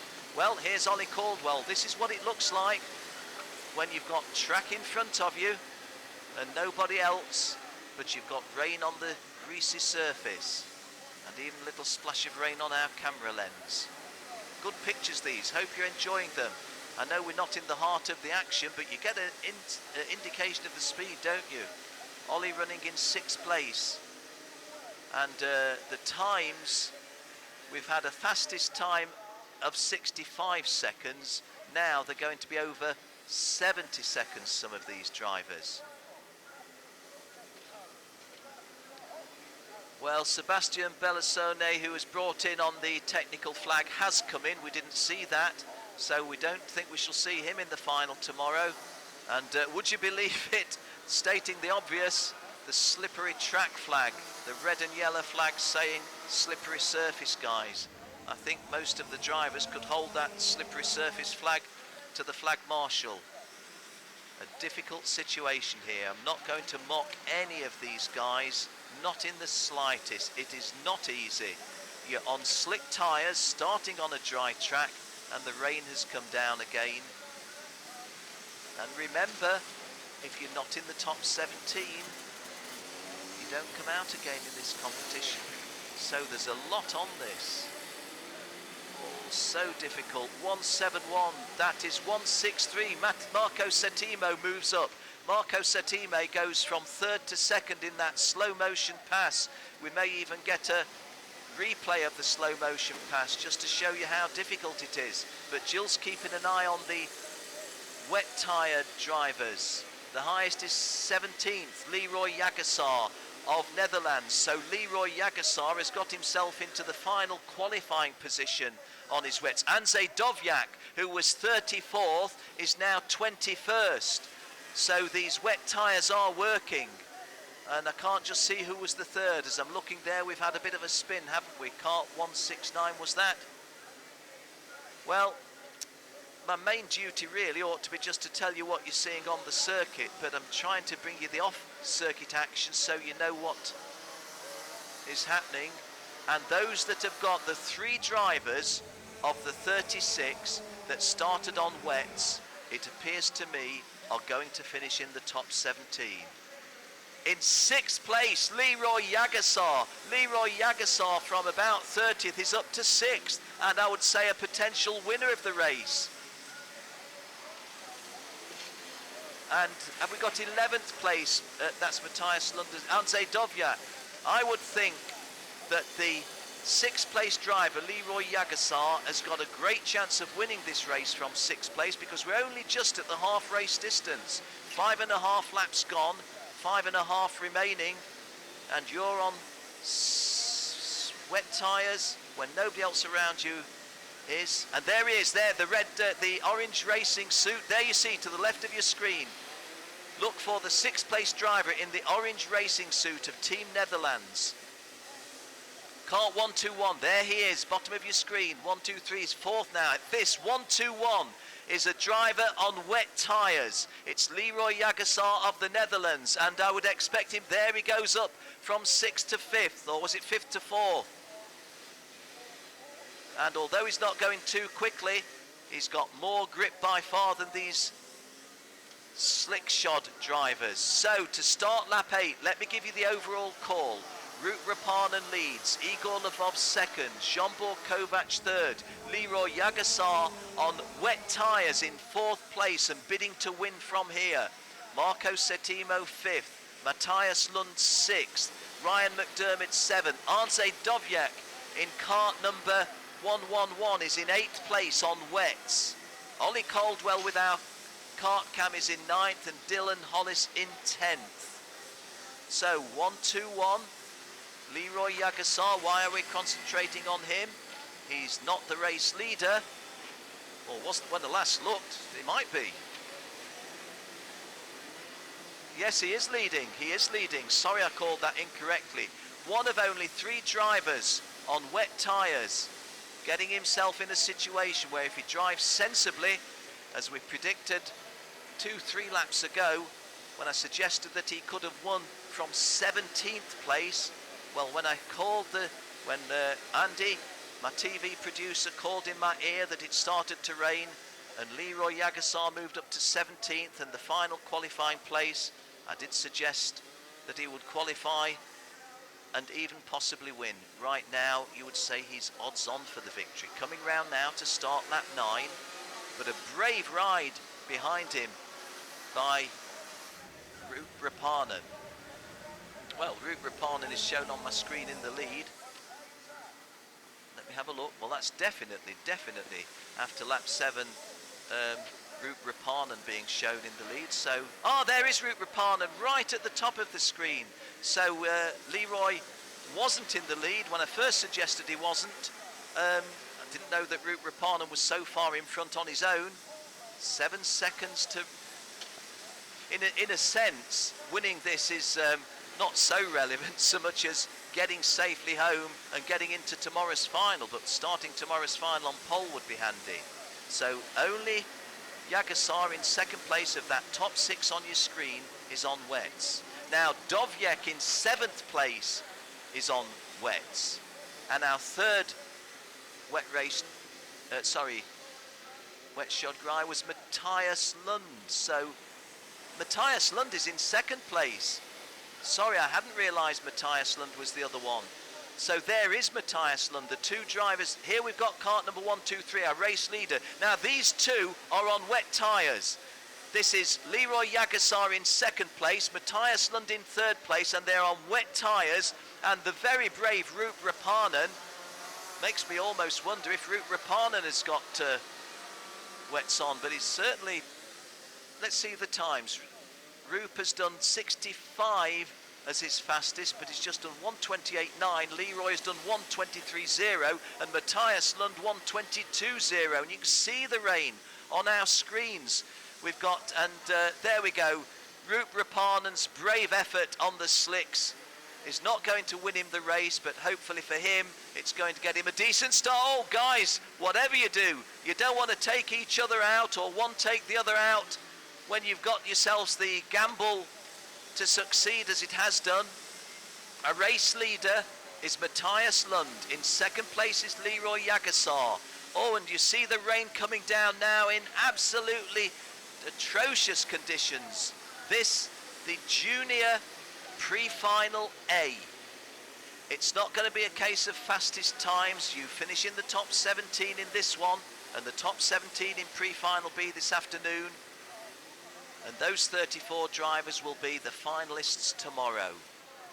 Oh, and even with the wet tyres, difficult conditions, race leader Matthias Lund going a little bit sideways. This is the start of lap 10, 2 to go, 2 to go. Matthias Lund of Denmark. He is kart number 156. Matthias Lund. Leroy Jagersar in second place. The very, very brave driving of Roop Rapanen in third, and the other wet tyre driver, Andrzej Dovjak, in fourth place. So it looks as if the wet weather drivers are going to finish 1, 2 and 3, and with conditions such as you're seeing now, that comes as no surprise no matter where they started. Well, 156 is Matthias Lund, and the time he's just done is 1 minute 23. His fastest lap previously was 1:12.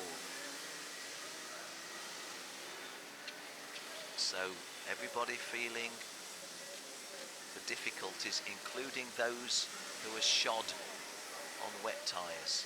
Drivers in the high 130s on slicks, and there goes Matthias Lund past the back marker, which may have been Hussein Salman. No, it wasn't. Well, Matthias Lund and Leroy Yagasar, I can't pretend it's a good race they're putting on. They're not close enough, but they've got one more circuit to go. In third place here, you see Andrzej Dovjak. No, it isn't Andrzej Dovjak, is it? Just looking to see if that was Andrzej. It was Roop Rapanen who we saw on shot. Andrzej Dovjak is in third place, so the three drivers, and who's gone out? Enough. Oh, I thought for a minute that Leroy Yagasar was not going to finish the race, but he's left the tarmac, got onto the grass, but managed to keep going, and it's not easy even on the wet tyres. As you can see, Leroy, that's KART 145, is it? Igor Lvov. 1-2-1 is Leroy Yagasar. In front of him, 148, a driver likely to be lapped shortly. Is that Nico Jurg? 146 is Nico Jurg. Oh, I feel for these drivers. A major event in their careers. A Rotax World Challenge Grand Finals pre-final. And it's been a gamble as to which tyres you use. And even then it's been tough. This is Matthias Lund of Denmark. The driver in front of him is a lap down. So Matthias in the infield section, coming through onto the home straight away. He'll see the checkered flag, punches the air, and Matthias Lund of Denmark on wet tyres wins. Where's Leroy? Leroy Yagasar comes through to finish in second place. I'm looking out of the window rather than our screen, and I think that was Andrzej Dovjak. Yes, it was. So Matthias Lund is the winner. Leroy Yagasar is second. Andrzej Dovjak is third. Now let me look back to where they started. Matthias Lund had a decent starting position, I think. He was in row 9, P17. From P17 to the victory. 1-2-1. Leroy Yagasar was the one with the most distance to follow. He was on P29 on row 15. And our third driver, Andrzej Dovjak, a little bit further forward. He was on P12 on row 6. Well, you can't fault those drivers who made the choice to go out on slicks, because the drivers on wets were way out of the top 30 in the early stages. But the heavy rain of half an hour ago suddenly returned. And even touring back is a difficult exercise, as KART 184 is showing us there, 164, excuse me, Lucas Medina of Colombia. Well, let's have a look how many of the drivers. The 17 have finished, and the 17th, hey, this is good news if you want to be a gentleman. The 17th and final qualifying position goes to the lady in the race, Leonie Claude. Let me read to you. Matthias Lund 1, Leroy Yagasar 2, Andrzej Dovjak 3, the very brave Roop Rapanen, the best of the slick shod drivers, 4th, Marco Satimo 5th, Igor Lvov 6, Jean-Bourg Kovac 7, Dylan Hollis 8, Andreas de Alba 9, Ollie Caldwell with our camera on board, 10th, Pavel Taborski 11, Enzo Valenti 12, Lauri Lepper 13, Matthias Ramirez 14th, Manav Sharma of India 15th, Hannes Marine of Sweden 16th, and Leonie Claude, the lady, La Féminine Française, La Française 153 Leonie Claude in the final qualifying position. And of those that didn't make it, Padana Minang, who started on pole position, Ryan McDermott, who started with him on the front row, have not made the top 17. Well, a really, really, really difficult race, but congratulations to those that have made it. Our caption showing you now the moment when Matthias Lund won this one in the rain. So again, let's go through the visual. Matthias Lund 1, Leroy Jagassar 2, Andrzej Dovyak 3. They were all on wet tyres. Rup Rapanen, long-time race leader on slicks, as was everybody from there under, was 4th. Marco Satimo 5th. Igor Lvov 6th. Jean-Bor Kovac 7th. Dylan Hollis 8th. Andres de Alba 9. Ollie Caldwell 10. Pavel Taborski 11. Enzo Valenti 12. Lowry Lepper 13. Matthias Ramirez 14. Manav Sharma, good to have an Indian in the final, 15th. Hannes Marine, 4th of Swedish Racing Brothers, 16th. And Leonie Claude, the lady from France, the 17th and final qualifying position is hers. The driver from Korea, Lee Chan-jun, he'll be hoping somebody is excluded. But sadly, really top drivers like Padana Minang, the pole starter, 20th. All of these, I'm afraid, are non-qualifiers, and there's some good drivers there. Padana Minang, Ryan McDermott, Nicholas Bruckner. Ah well, commiserations to everyone who suffered in that one, but congratulations to those that handled the conditions and have cemented their place in tomorrow morning's final.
Yes, I know you're getting your suit off because it's all wet. Yeah.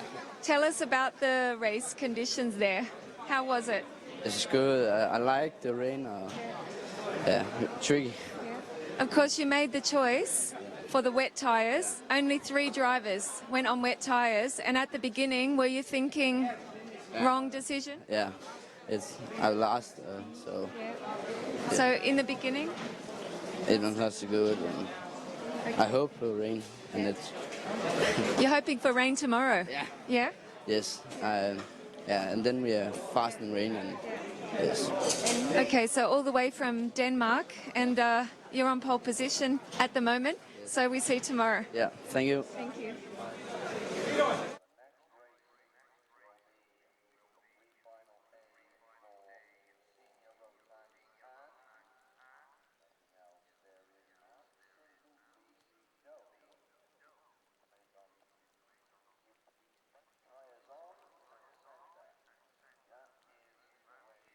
an exciting race. Tell us, what were you thinking in the first lap? Yeah, I think we stay on wet tire and the track was dry, and I think no, I think I go home. Yeah. I think your mechanic also was thinking this. Yes. The cloudy was here and. Yeah. And now, second place? No, one.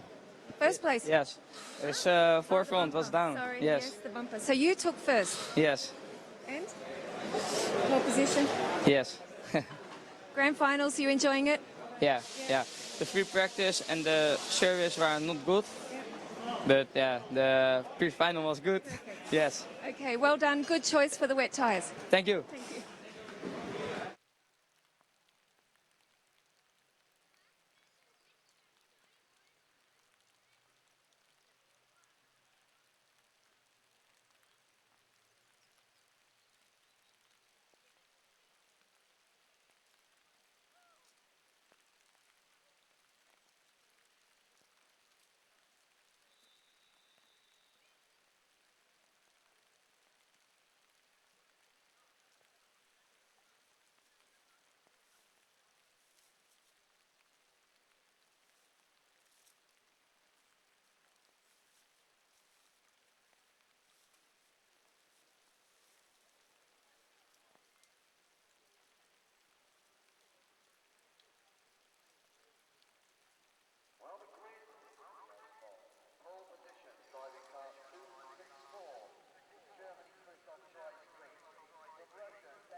Well, coming out now for the pre-final of the pre-final A of Senior Max. Chris Dryspring is on pole position with Denis Mavlanov joining him on the front row.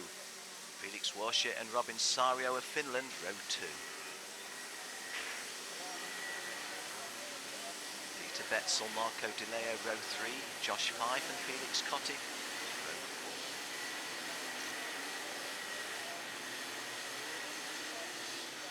Chris Saganas and Joao Rosate, row 5. Mario Novak and Jake Craig, row 6. Christian Silvano, Lassie Andrewson, row 7. Josh White, Alessandra Trombelli, row 8. Alessandra Constantine Dinas and Bruno Bolida, row 9. And the top 20 completed by Pascal Pou and Zachary Clement de Mello.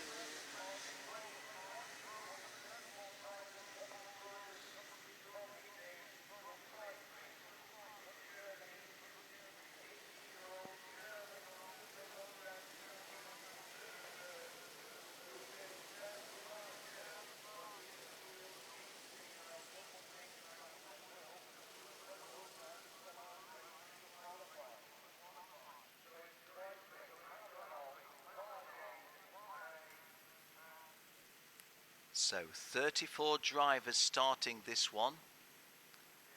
You don't need me to tell you what tyres they're on.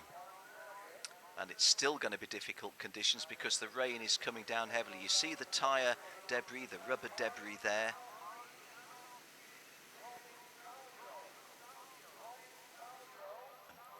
Just trying to... KART 232 Robin Sario.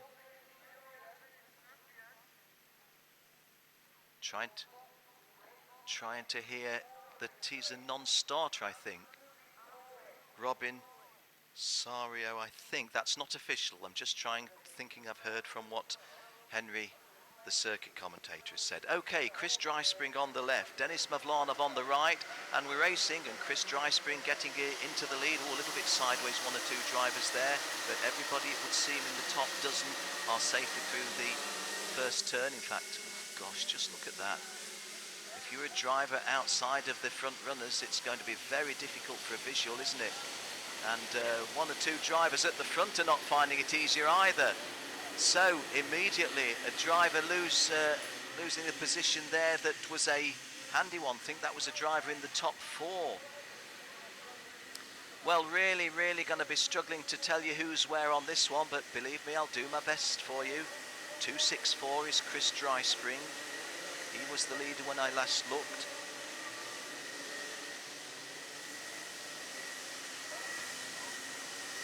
Only 29 drivers are out. 29. There were 34 due to start. 34 due to start. And some drivers have been trying to change to wet tyres and not made it in time, it seems. So for those that are out there, yes, you've still got to finish in the top 17, but there's fewer opponents. If there's 29 drivers rather than 34, it's that tiny little bit easier. So, onto the Denis Mavlanov, onto the home straightaway, leading.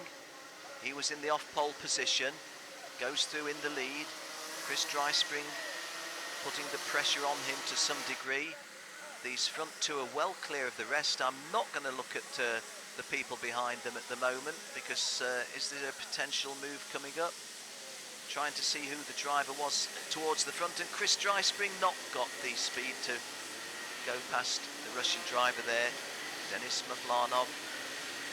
Hey, a brighter sky momentarily. I'm looking on the bright side, but it's pretty wet out there. Denis Mavlanov of Russia, kart number 208. No, it isn't kart 208, 206, in his third grand finals. Chris Dryspring has been around for quite a while, doesn't take the lead there, but he's giving Denis Mavlanov something to think about, isn't he? Incidentally, the fastest lap is 1:22, so we're something like about 16, 17, 18 seconds slower than would be the case. It's a 15-lap race, so it's a long way to go in these difficult conditions. Denis Mavlanov, the leader. Chris Dryspring in second place. Well, there'll be a change if I look away to try to tell you who the others are, but let me tell you, Joao Rosate third, Felix Wage fourth, Peter Betzel fifth, Marco Di Leo sixth, Christos Sagana seventh, Bruno Bolido, and a technical flag for Thomas Metatal. A technical flag for Thomas Metatal of France is in 27th place, and effectively his competition is over. He can go in, get sorted and come back out, but you can't see him finishing in the top 17 from there. At the moment in 17th place is Pascal Pouk of the UAE, so he would qualify. In 18th place, a former front row starter, pole sitter Mario Novak is 18th, and as things stand at the moment would not qualify. Thomas Metatal actually got a lot higher up on the lap where he picked up the technical flag. We're on lap 3 of 15, so a lot can happen here. Denis Mavlanov holding the advantage over Chris Dryspring, and those two are well clear of the third and fourth drivers you see coming down towards us now. Third is Joao Rosate, fourth is Felix Wage, but it's a closer race at the front. Actually, Denis Mavlanov and Chris Dryspring trying to gain a little bit of speed and places there, and it worked, didn't it? Because he really hooked over the rumble strip and the raised curbing, and Chris Dryspring now, from having been a bit detached, and he's just lost it a fraction, putting pressure now on Denis Mavlanov. The Russian leads. The German in second place, but chasing after him. What you're seeing on screen, apart from a lot of spray, is Denis Mavlanov in the lead, Chris Dryspring in second place. Behind them, Joao Rosate in third, but again, Denis Mavlanov struggling a little bit on that corner. Joao Rosate not finding it easy either. And Felix Wage of Belgium also having a little bit of a difficulty. So I think we can say that with everybody on the correct tyres, on wets, it's not an easy circuit to drive. Denis Mavlanov's fastest lap is 1:21.8, and that's faster than anybody else. So that gives you an indication of the difficulty. We are about 18 seconds slower than we would be on slicks on the dry track. And Denis Mavlanov now pulling away from Christopher Dryspring. We're only on lap 4 of 15. Chris Dryspring got a little bit back here on the previous lap, but is still a long way behind now. And now Denis Mavlanov saying, I know the quick way round here.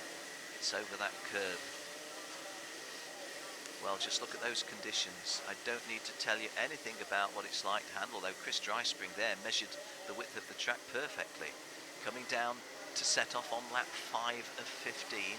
The technical flag that's being shown, I think, was the one that we called to you previously, so it isn't another driver being fetched in on a technicality. It was Thomas Metatal. He's in kart number 239 and he's running outside of the top 20, so not in a qualifying position at the moment. Oh, Colton McLaughlin of Canada has gone right to the back of the pack. There's a good measure of the German and the Belgian, second and third, Chris Dreispring and Felix Varga. You can see the differentials. Felix Varga and Joe Rosate a lot closer. They're having a good scrap for third and fourth. Oh, and going round on two wheels there, virtually. That was 258 Joe Rosate, finding out that the best way round is on two wheels. Oh my, feel for these lads, it's not easy to be driving. But it's part of, if you want to be a world champion in any sport, well, in any motorsport, you've got to drive. That was a bit extravagant, wasn't it, Denis Mavlanov? If you want to be a karting world title holder, you've got to beat all of the people that you race in all of the conditions you face. And that might be wet or dry tracks, tight or sweeping tracks, slick or grippy tracks, narrow, wide, tight, fast, slow, and of course when it comes to the weather, in pouring rain as well as even in steady rain or slight rain. This morning we've got heavy rain. Denis Mavlanov coming back into stream. He's on lap 6, so he hasn't yet reached the half race distance of this difficult race. A reminder of what you're seeing, folks. This is the Senior Pre-Final A. Senior Pre-Final B will be this afternoon, and the top 17 in the Pre-Final A and this afternoon's Pre-Final B will form the grid for the final tomorrow. We've already had Micromax and Minimax race a pre-final, and that set the grid for their final tomorrow. But in juniors, in seniors, and both DD2 classes, we've got a pre-final A in the morning session and a pre-final B in the afternoon session. And it's the top 17 of each of the A final and B final who will go into tomorrow's final. Well, the flag marshal with the technical flag, I'm sure it's still the same driver. No, it's another one, 215, and that is Pablo Gambarini. Pablo Gambarini and Thomas Metatal already come in, and Pablo Gambarini, the last of the runners presently. Well, again, the comparison of the drivers. You saw that Felix Varga pulled away from Joao Rosate on the later lap. You saw also Joao Rosate being reduced to taking a turn on two wheels.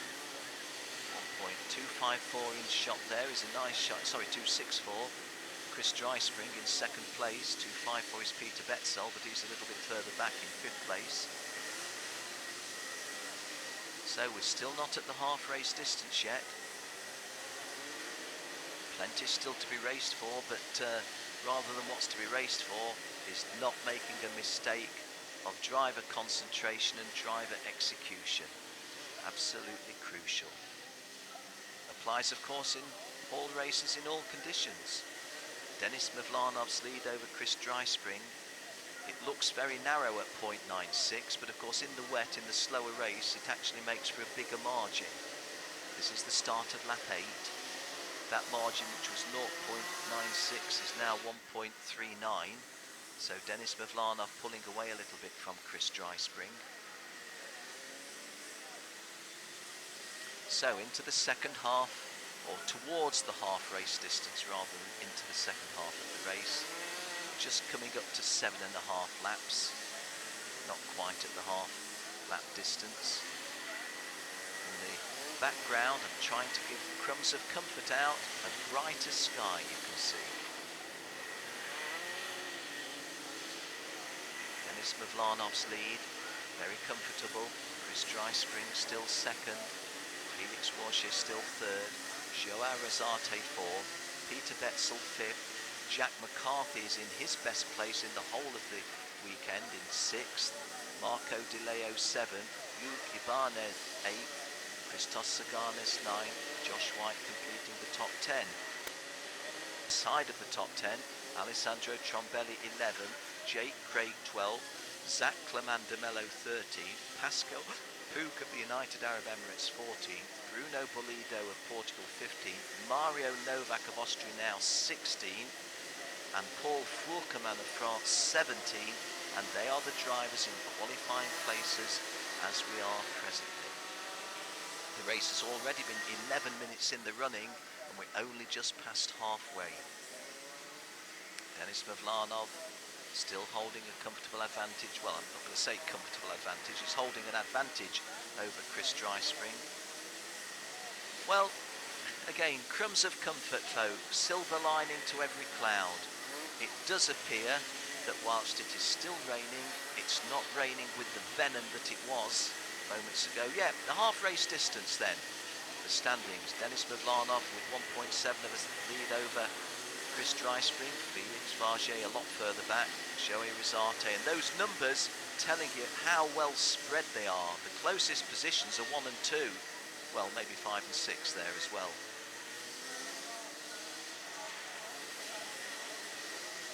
Yuki Barnes, the Spaniard 7th, Marco Di Leo 8th, Chris Saganos of Greece 9th, Alessandro Trombelli completing the top 10. He only qualified for this event last couple of weeks ago at Adria in the RGMMC International Open, winning his ticket there. Zach Clement de Mello 11th, and Jake Craig of the United States completing the top 12. Outside the top 12, the other people in a qualifying position are 13th Bruno Bollido, 14th Pascal Puig, 15th Paul Fourqueman, 16th Mario Novak of Austria. Mario Novak of Austria is flirting with danger because he needs to be in the top 17. He was 18th for a while, now he's just 16th.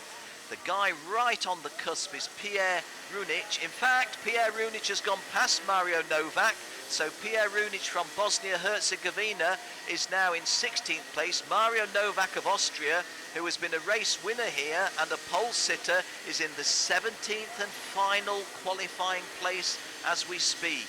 Just behind him, and not in a qualifying position in 18th place, is Jesper Sjöberg of Sweden.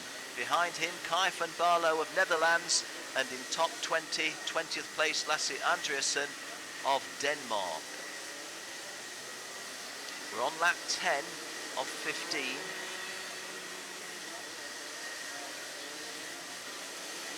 Denis Mavlanov's lead over Chris Dryspring has now been increased to 2 full seconds.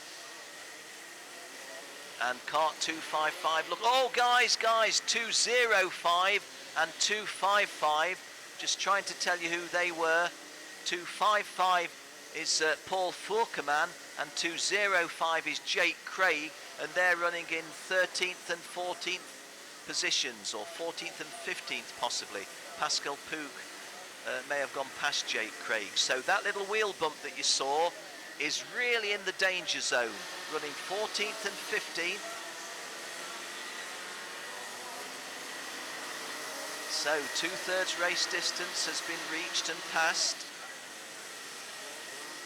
And I can hear circuit commentator Henry Burdett imparting some information to those listening, but I can't identify either from these pictures or from what Henry is saying exactly what he's seen. Let me look back at Jesper Sjöberg has driven into the final qualifying position in 17th place. Pascal Puig has dropped down to 16th. And the driver who was in a qualifying position, who is now out, is Jake Craig of the USA. Jake Craig in KART-205, which was one of those bumping situations we saw moments ago. Jake Craig is now 19th. He has to finish in the top 17 to race with us in tomorrow's final. 255 there, getting it a bit sideways, is Paul Fourqueman of France. He's in 13th place now, so he's a little bit more comfortably placed, as is Bruno Bollido, the Portuguese, in 12th place. I remind you that Bruno Bollido, 2 years ago in Valencia, Spain, was second in this competition. The vice-champion, Zachary Clement de Mello, was third in the World Championship standings, in the World title standings. So setting off on lap 12, Denis Mavlanov's lead is huge, 2.7 seconds, but ooh, a little bit of a twitch we saw there. Not sure who that was. Well, apologies that I'm not able to identify the drivers as I would wish to, folks, but all I can say is I can't identify the numbers in these conditions, and with the wetsuits on as well, and with the whole track spread. Now there's an error that's not lost a place, because 255 and 260, kart number 255 was Paul Furkaman, 260 was Pierre Runic from Bosnia, are 13th and 14th. So that little dice between Paul Furkaman and Pierre Runic, the Frenchman and the man from Bosnia-Herzegovina, are racing in 13th and 14th place, but you can see how difficult it was from our lovely pictures we had there moments ago. You can see how wet the track is, but I don't think it's heavy raining anymore. Denis Mavlanov, our graphic, confirming that he is the race leader by a margin of over 3 seconds as we set off on lap 13 with him. 3 to go. Chris Dryspring for Team VPDR. We say hi to our friends at VPDR. Ernst, who I saw a couple of weeks ago and also saw earlier on this year. Not that I've done a lot of kart commentaries this year, but have been seeing VPDR in action. 2:08 that you saw there was Kim Kang-do of the Republic of Korea. He's outside of the qualifying positions. 2:72 that you see there is Felix Waja, who's very much in the qualifying positions. He's running third, as our caption tells you.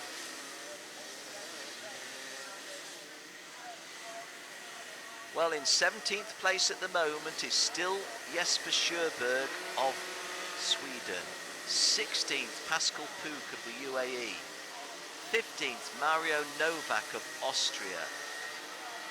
Just behind, blue flags being shown, I'm told, so some drivers are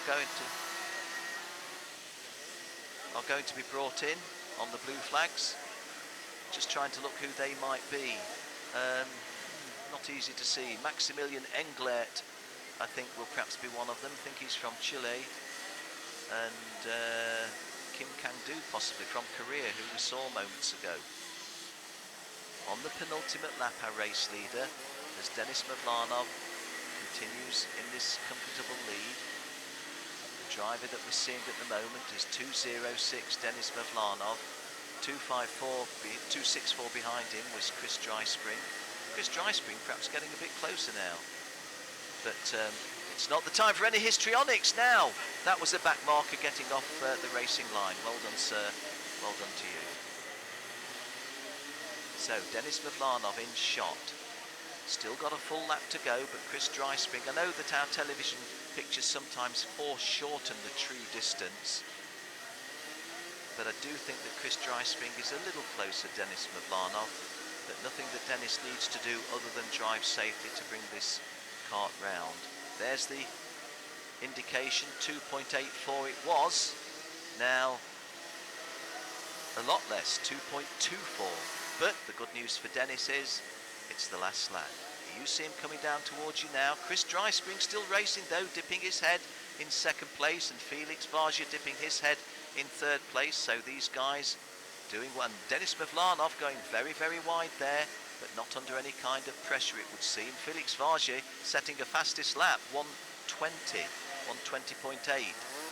Kai van Berlo has gone 17th, going past Jesper Sjöberg 18th. So now Kai van Berlo of Netherlands is in the final qualifying place, and Jesper Sjöberg, who'd been in the final qualifying place, is now out of the qualifying place, just in front of Jake Craig, USA, Josh White of the UK in non-qualifying positions at the moment, with 1 lap to go.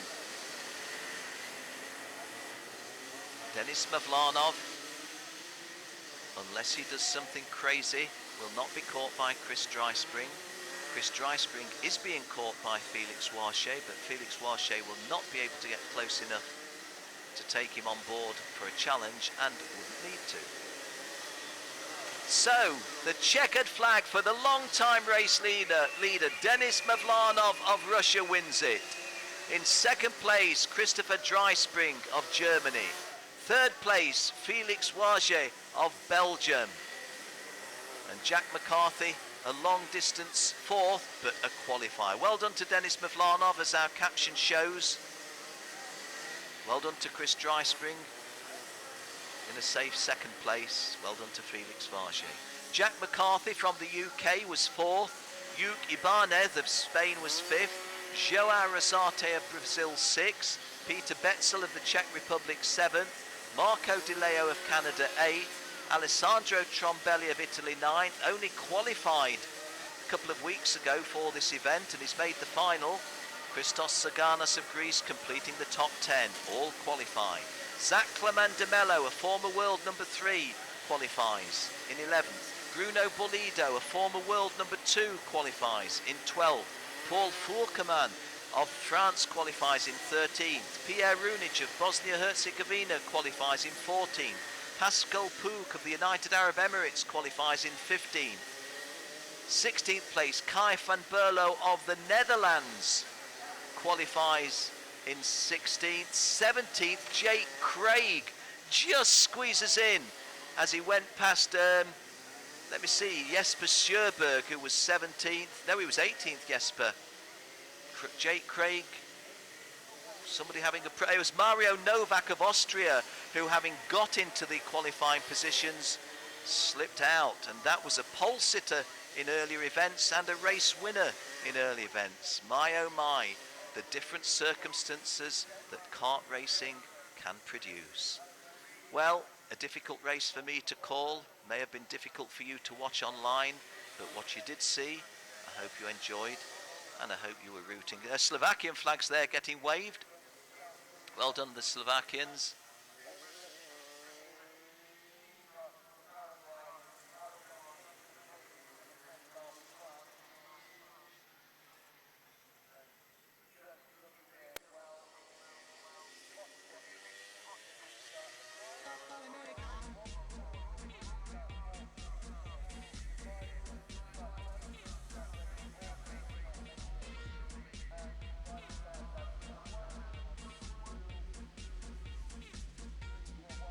Confirmation of our 17 qualifiers. Jake Craig, Kai van Berlo 16th, Pascal Pouk 15th, Pierre Runic 14th, Paul Fourqueman 13th, Bruno Bolido 12th, Zachary Clemandamello 11th, Christos Saganas 10th, Alessandro Trombelli 9th, Marco Di Leo 8th, Peter Betzel 7th, Joao Rosate 6th, Hugh Ibanez 5th, Jack McCarthy 4th, Felix Varget 3rd, Christopher Dryspring 2nd, and our race winner Denis Mavlanov. All going forward, subject to judicial, subject to scrutineering. We shall see them tomorrow in our finals. Sadly, Jesper Sjöberg wasn't able to hang on to a top 17 position and dropped to 19th. Colton McLaughlin in 23rd had some misfortune. Mario Novak is the big disappointment, the Peter Kalman entry in 25th place, and we sadly bid farewell to Mario.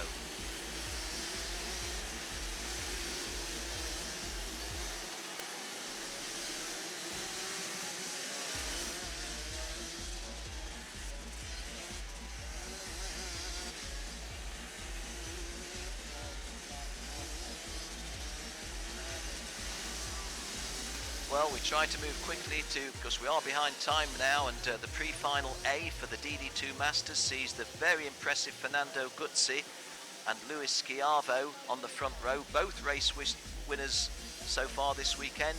Antti Ollikainen and Robert Pazewski likewise. Ryan Urban, the defending champion, is on row 3.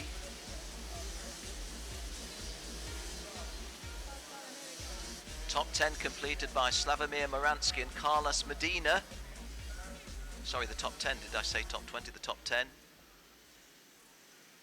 Derek Wang overcame a non-finish in one of our races. And let's go for the start. That doesn't look like a start, that looks like a non-start. Christoph Adams, a former world champion, on row 9. William Cleveland at 59 years of age, the oldest driver in the competition, on row 11.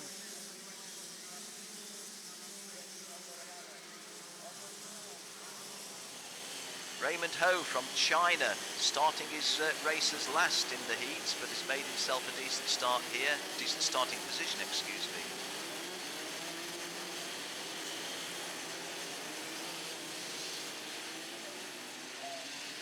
And those those gentlemen all completing the grid. Maxim Shaposhnikov, a lot more experience than that start position might suggest.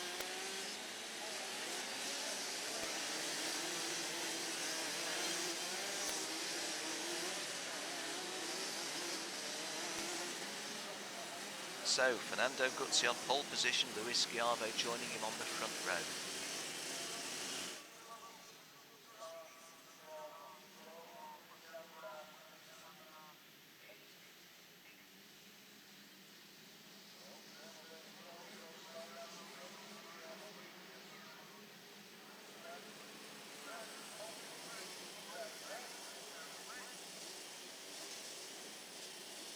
To your left, Fernando Guzzi. To your right, Luis Schiavo. A reminder that Luis Schiavo races for the United States of America, but 2 years ago represented Venezuela. He now lives in Florida, his third consecutive Rotax Grand Final.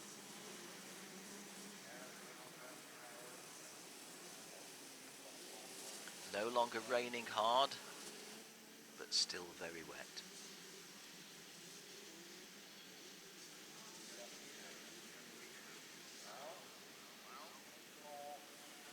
So we try again. Fernando Guzzi on the left, Luis Schiavo on the right. That looks a good start. Guzzi getting the start, and behind him Antti Ollikainen jumping into second place. I think Luis Schiavo has put himself into third place there. But some of our front starters have got themselves in a mess. In fact, one of them was a very significant front starter, wasn't he? Kart number 442 that we saw there was Fernando Guzzi, but going wide and losing the lead. Losing the lead. Was that Robert Pesevsky getting a good start. Pesevsky's kart 427 and losing the lead, Robert Pesevsky, unless he can carry that speed through, which he might be able to, just out of shot. Yes, Robert Pesevsky of Poland getting of Austria, getting himself into the lead in front of 425, which is Antti Ollikainen. Let's have a look at that start again, or the aftermath of the start and the first passing move of the day.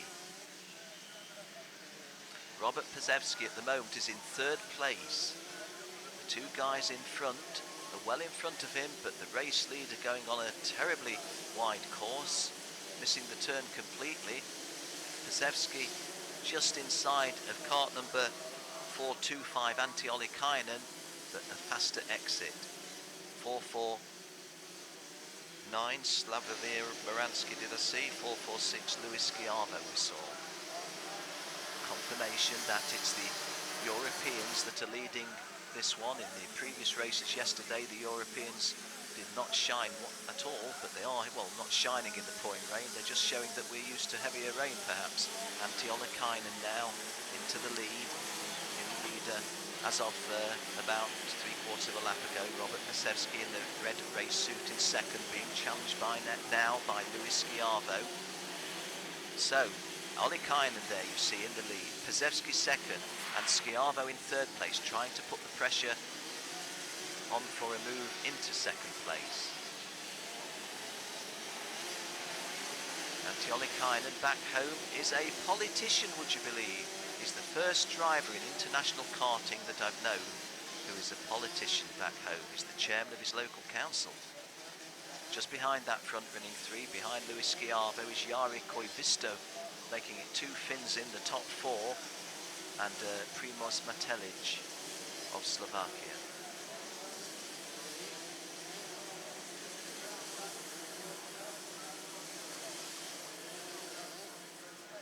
.430 you saw in shot there was Jans Koivisto. He's running in fourth place. Coming round to start another lap. This is lap 3, and the fastest time is by the race leader Antti Ollikainen, which is in 1 minute 20.9 seconds, 80.9, when we'll be expecting something like 20 seconds faster in normal conditions with slick tyres on a dry track. Luis Schiavo third, Jari Koivisto fourth, Primož Matelic fifth, Fabio Campos sixth, Carlos Medina seventh, Felipe Merger 8, Thomas Schumacher up to 9, Derek Wang 10, Chris Walton 11, Charlie Hick 12, Leandro Iglesias 13, Chris Thomas 14, Chris Adams 15, Slavomir Moransky 16, and Michael Karsting of Sweden, the 17th driver and the last of the qualifiers. Now, let me tell you who is in 22nd place. Ryan Urban, the defending champion, at this stage not in a qualifying position.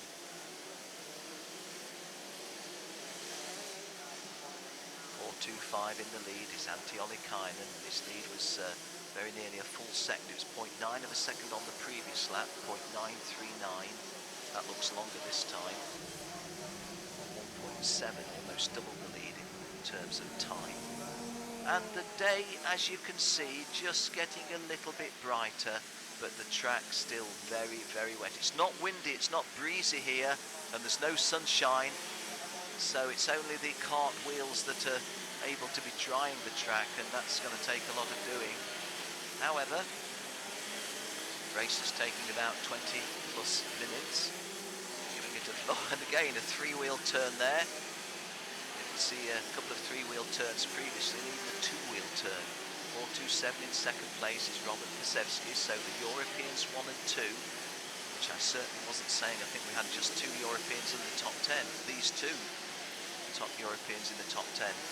Antti Ollikainen has the luxury of time to glance over his right shoulder. Luis Schiavo, as he has done more than once, out of the corner of my eye, looked to be really homing in on Robert Pasevsky. But there is a fair little margin between them. And again, I make the point that our television pictures do sometimes foreshorten the true distances. There is 4.25, Antti Ollikainen. Behind him, 4.46. Well, in third place, 4.46, Luis Schiavo. Looking over his shoulder there is Robert Pasevsky in second place. Luis Schiavo still third. Let me count them over for you. Jari Koivisto fourth, Primoz Matelic fifth, Fabio Campo 6, Thomas Schumacher 7, Charlie Hitt 8, Derek Wang 9, Carlos Medina completing the top 10, Leandro Iglesias 11, Chris Walton 12, Christoph Adams 13, Ilya Aloskins 14, Slavomir Moransky 15, Leander Curtis 16, and Feli Merget in the 17th and final qualifying place. Ryan Urban up a couple of places from 22nd to 20th, so the defending champion is in 20th place, needing at least to qualify in the top 17. If he finishes 17th, he's in tomorrow's final, but if he's in tomorrow's final having finished 17th, he starts the defence of his title from last.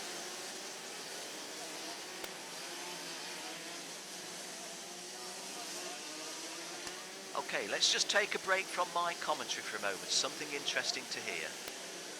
Okay. Dennis, are you happy with the result? Yeah, for sure, quite good. I had perfect start and just I try to push like I can. I am improved, try to see the road and push hard. I think it was fast. Yeah, it was fast. In wet and in dry, you got a really good start. So are you feeling confident now for the final tomorrow? Yeah, of course, I'm feeling comfortable because I quite fast in the dry conditions and wet conditions, and for sure it's good for me and for our team. Congratulations. Thank you.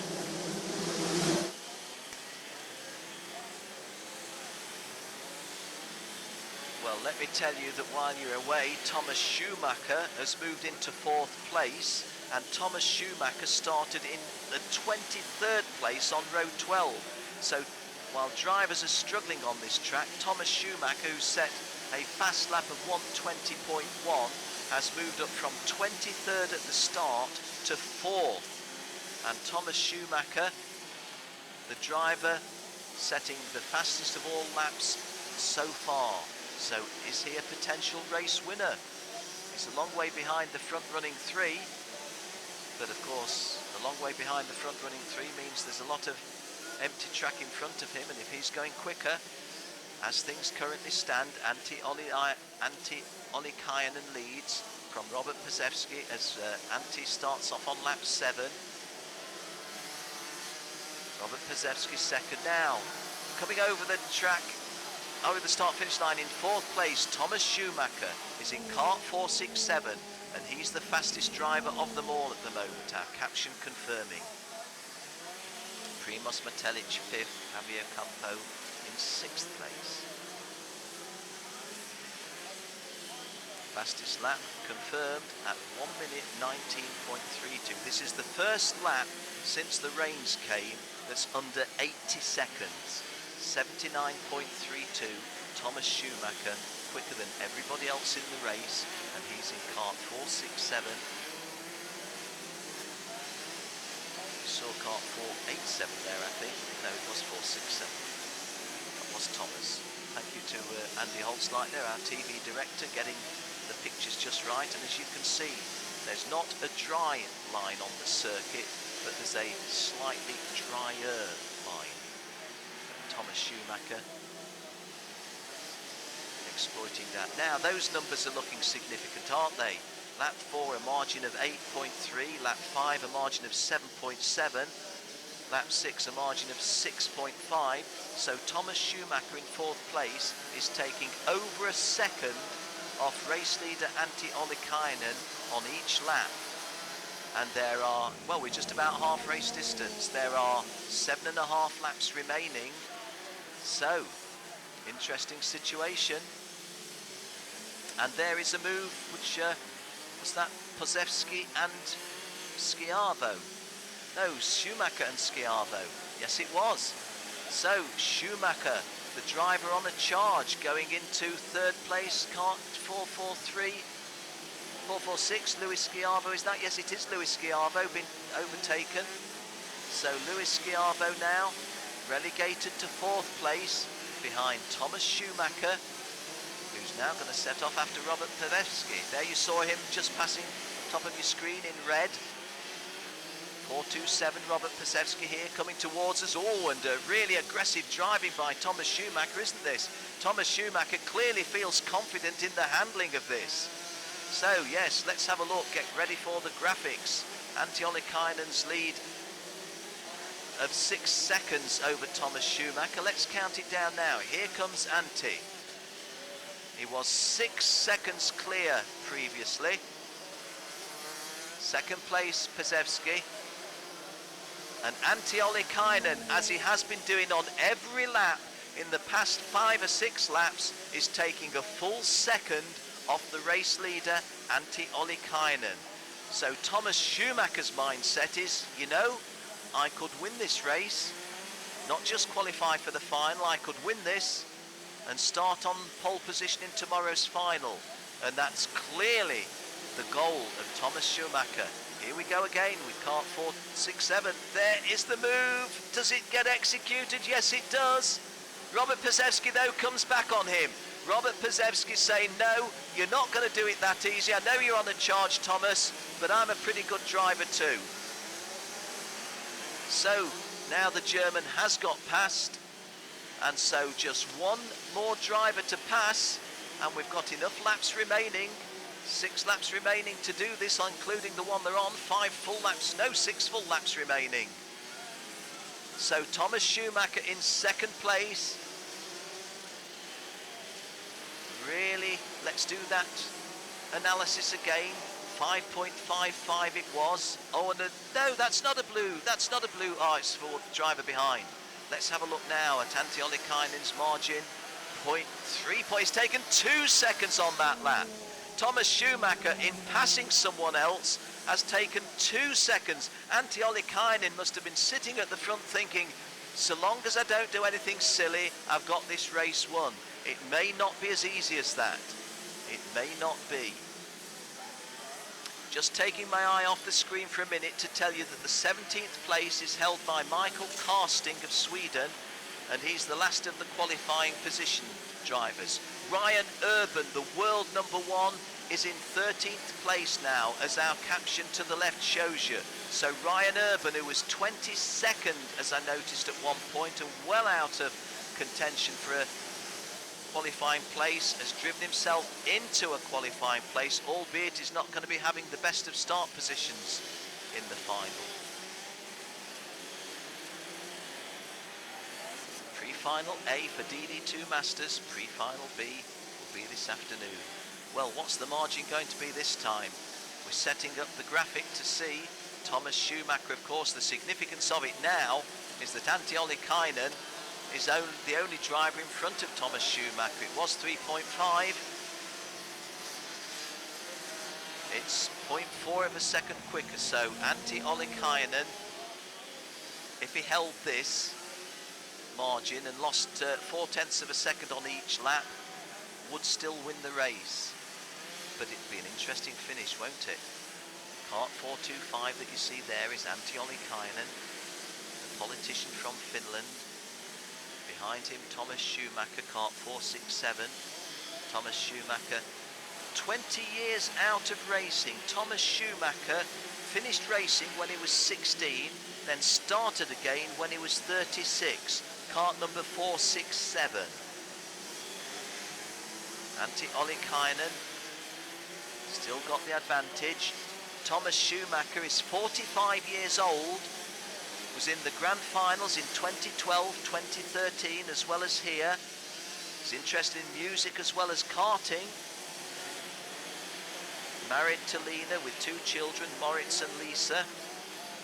German Rotax Max champion in 2012 and 2013, third in this year's championship, running second here. So at the start of lap 12, Antti Ollikainen looks over and sees Thomas Schumacher chasing him. The margin between them now, 2.7 seconds. So Antti Ollikainen is still in control of this situation for the time being. Third place Robert Pesevsky, fourth Luis Schiavo, fifth Charlie Hitt, sixth Javier Campos, seventh Primoz Metelic, eighth Derek Wang, ninth Ilya Aloskin, 10th Leandro Iglesias, 11th Jari Koivisto, up to 12th now Ryan Urban, so he is climbing some. In fact, may have been 12th before and lost a place and regained it, to be frank. Chris Walton 13th, Chris Adams 14th, Carlos Medina 15th, Yuji Sato 16th, and Michael Carsting still holding on to the 17th and final qualifying place. Big names, and Fernando Guzzi has just gone from 24th to 23rd. So the driver who started this pre-final on pole position was 24th and out of the qualifying positions, now in 23rd, but still out of the qualifying positions. Still a lot to do. It would be unthinkable if Fernando Guzzi doesn't make the final. So coming round to start lap 13. As some of the back markers being dropped off, those who were brought out were Kai Chi Tang of Taiwan, Chimang Ong of Malaysia, Slavomir Moransky was brought out a little earlier. So, from a race that's been so widely spread as to be difficult for you to take in and for me to take in, are we going to have a close finish to it? We might. Thomas Schumacher has just done 1 minute 20.2, Antti Ollikainen 1 minute 20.5. Thomas Schumacher was down in the 19s, 119.3. Plenty of spray being kicked up by these wet weather tyres, but slightly drier lines emerging. If you get off the racing line, you're in deep water, literally and metaphorically. Yeah, and there is a potential move, isn't it? 4.25 and 4.67. Antti Ollikainen, and the significance is there amongst back markers as well. So 4.25 bidding to take the lead, is he? 4.25 is nearly there. No, getting that slightly wrong, wasn't I? Thomas Schumacher coming round now to start lap 13. Thomas Schumacher and Antti Ollikainen. What has happened with Thomas Schumacher? Robert, that's it, 4.296 seconds of Robert Pesevsky. So it was back markers that were fooling me, the back markers fooling me, and it wasn't as close as I believed it was at the front. So Antti Ollikainen now really ought to win from here if he just stays on the tarmac, because the margin, which was, oh, and going very, very wide there and off the circuit. Who is that? 4.41. Kart 4.41 is Amando Watson in 31st place. That shows you how difficult it is. You drive a straight line, attempt to turn, and you can't. 4.25 our race leader, Antti Ollikainen. Behind him, 4.19 is a driver who is further back, William Cleveland, the 59-year-old driver, the oldest in the field. Been driving karts for 45 years, 46 years even. The has now been lapped. So, Antti Ollikainen, with a lap and a half to go. There is William Cleveland. Do admire somebody who at 59 years of age comes racing karts and qualifies for a Rotax World Grand Final. Well done, sir. William Cleveland as the leaders set off on their last lap. William Cleveland is not going to qualify for tomorrow's final, but he has the respect and praise of plenty of people for what he's achieved. Well done, Bill. And again, these are back markers that we're looking at as well as front runners. So on to the last lap, following round Antti Ollikainen. Not sure of the age of Antti, had a driver bio, I think, on 425. I could just find his driver bio quickly to hand. Yes, he's 36 years of age, is Antti Ollikainen, chairman of the board in the municipality of Kempele, where he lives, so the chairman of the council in Kempele. 4 times the Rotax Max Challenge champion in this class in Finland. 36 years of age. And Thomas Schumacher behind him, about 9 years older. 425 in shot. Antti Ollikainen, no need to get involved with back markers now.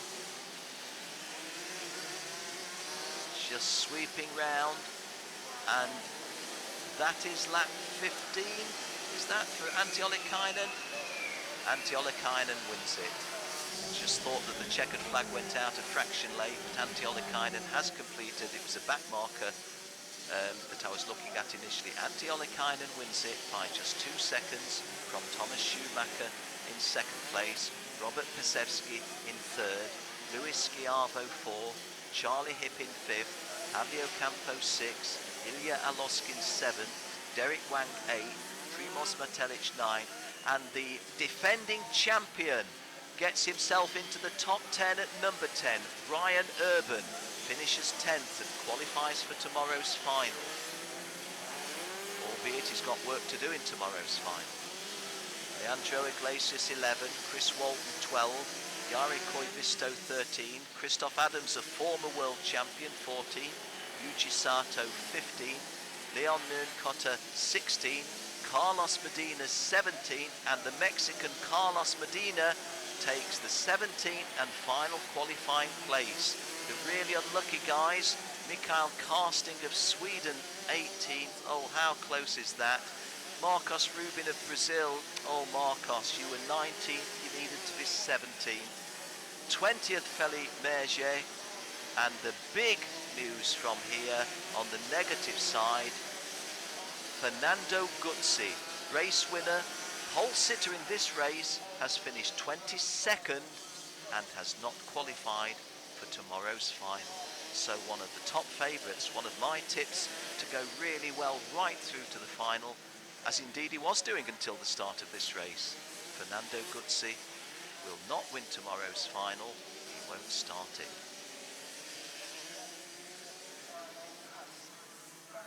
Well done guys, well done. This is 4.25 Antti Ollikainen and 4.67 Thomas Schumacher. That's a lovely caption, a great still shot that as a backdrop. Well done guys, the 1 and 2, a very sporting race. Antti Ollikainen wins it, Thomas Schumacher 2nd, Robert Pesevsky 3rd, Luis Schiavo 4th, Charlie Hipp 5th, Javier Campos 6th, Ilya Aloskin 7th, Derek Wang 8th, Primoz Matelic 9th, and the defending world title holder Ryan Urban finishes 10th and qualifies. Leandro Iglesias 11, 12 Chris Walton, 13 Jari Koivisto, 14 Christoph Adams, 15 Yuji Sato, 16 Leonardo Nernkotter, and 17th Carlos Medina of Mexico all qualify. The unlucky Michael Karsting doesn't qualify. Fernando Guzzi in 22nd place, been so good in this event, doesn't qualify.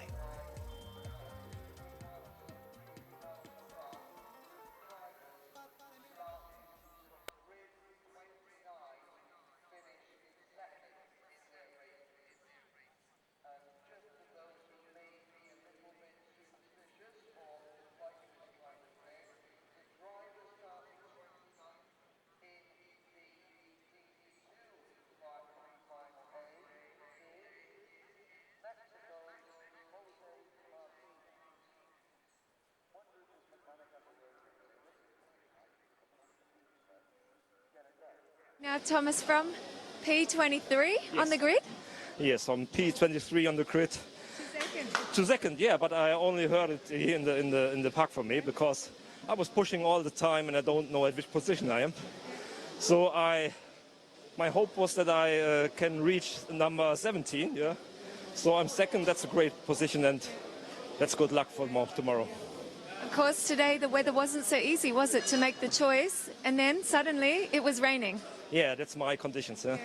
That's my weather conditions because I'm very, very hard and very tough in the rain, yeah.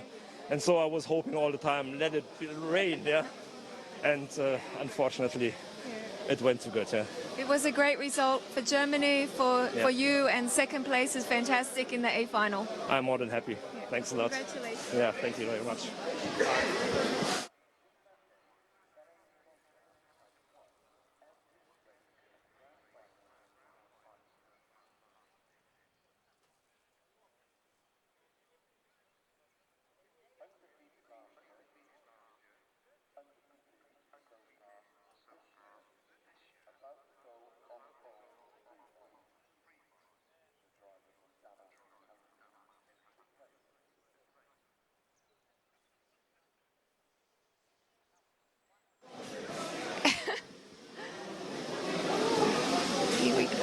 Okay, what a race.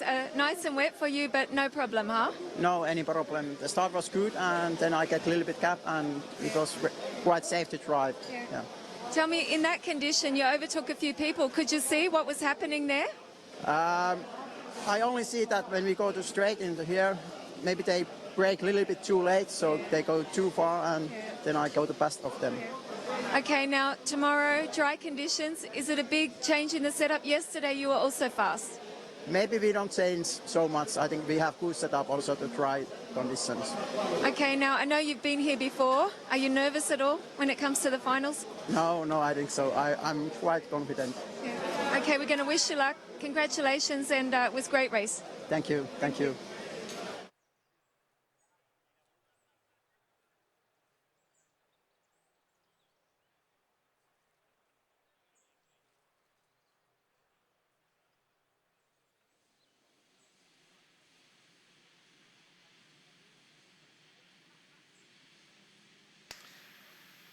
Our final A pre-final of the morning.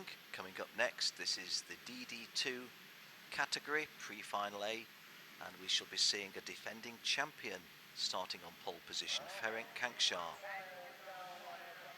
Cosimo Durante, the very impressive Italian, will join the world number one on on the front row.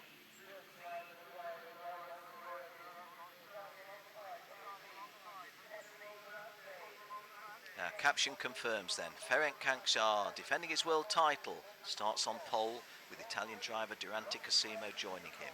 Kasper Bileski and Konstantin Schirl, row 2.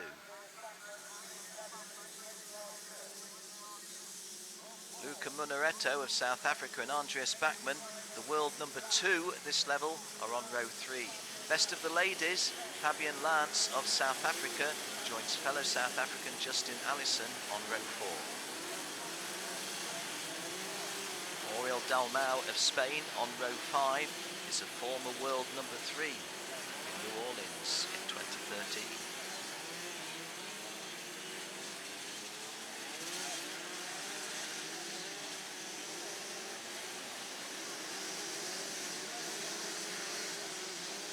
Ivana Setinic on row 10 is the second of the girls from South Africa. She's in the top 20, she's starting in P20, needs to be 3 or 4 rows to the front, 3 or 4 places to the front. Harold Scott Kaklis on row 11, really good in the preliminaries, but been struggling since then. Can he come forward and make the final?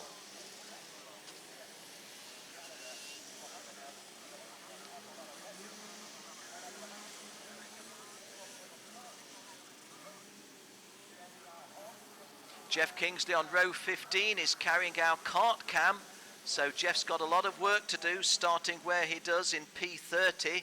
Got to get up for another 13 places to qualify for tomorrow's final, which we hope he does because our kart cam's there. So, a 15-lap A pre-final. Ferenc Kankshaw is on the left, Cosimo Durante is on the right. And a very slow start by Cosimo Durante on the off-pole position, and that's really done a lot of disfavours to Konstantin Schürrle and Andreas Bachmann. Made it a lot easier for Ferenc Kankshaw, Kasper Bileski. I think Luca Munere. Oh, and KART 301 that we saw there, Oriol Dalmau getting a real contact on one of his other drivers. No doubt it was completely unintentional, but the other driver has lost a lot of ground and may well have lost any chance of qualifying from that tag. Let's have a look at that again. Very difficult circumstances, not easy to see.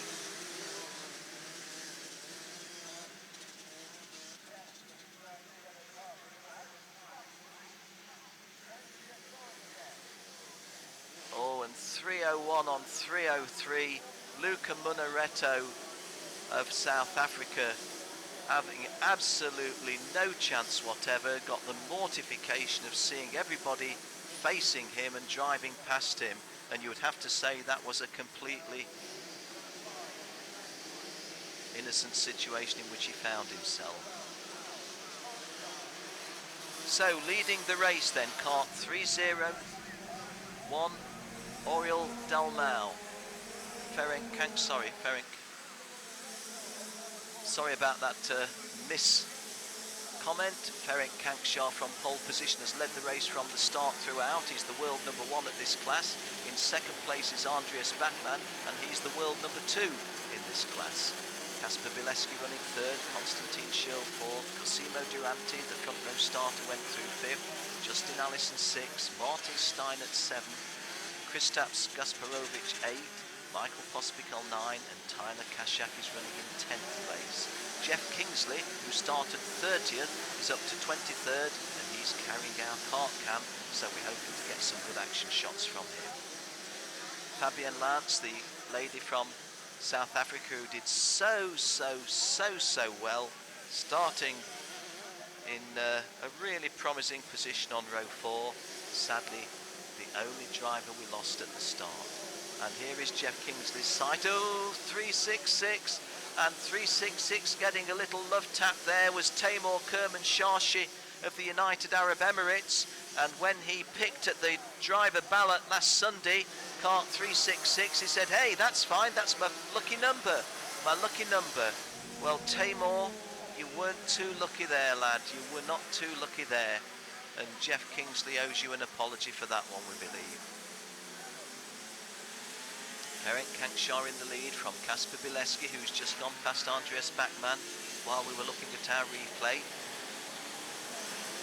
Ferenc Kankshaw in KART 304. And I understand it's starting to rain again, so once again we have that difficult situation of a wet track being rained upon. 371 there, you saw Andreas Bachmann being pursued by Konstantin Schürrle, and I have to tell you that it is definitely raining again on this already wet surface. Everybody of course on wets, but well, doesn't make it any easier, does it? And we've seen a couple of unfortunate tags, in fact 3 in the race so far, and we're only on lap 3, which I think the recipients of the tap in each case will probably wind up non-qualifying. 371 in your sight there is Andreas Bachmann, and he comes onto the home straight now. There is Andreas, and the driving standards flag to Adam Lindstrom. Adam Lindstrom of Australia is in 10th place and is in a qualifying position therefore, but has got a driving standards flag, a warning flag.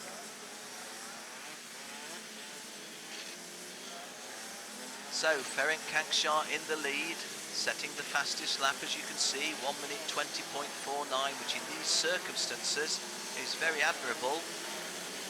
It's about 20 seconds slower than we would have been on slicks on a dry track, but hey, we're not on slicks on a dry track, we're on a wet track with rain coming down. But Ferenc Kankshaw, I'm not going to say has totally mastered these conditions, that would... Oh, and nice pictures from Jeff Kingsley's camera. KART 342 just in front of him is Karol Jurmanowicz of Poland, and those guys are in about 18th and 17th and 16th positions. 307 that you see there is Harold Skokaklis, and Harold Skokaklis is in 19th place, or was in 19th place. So what you're actually watching now, guys, with Jeff Kingsley is serious racing to get into a qualifying position. These are at the lower end of the top 20, and if they can just get 17th or better, they will qualify.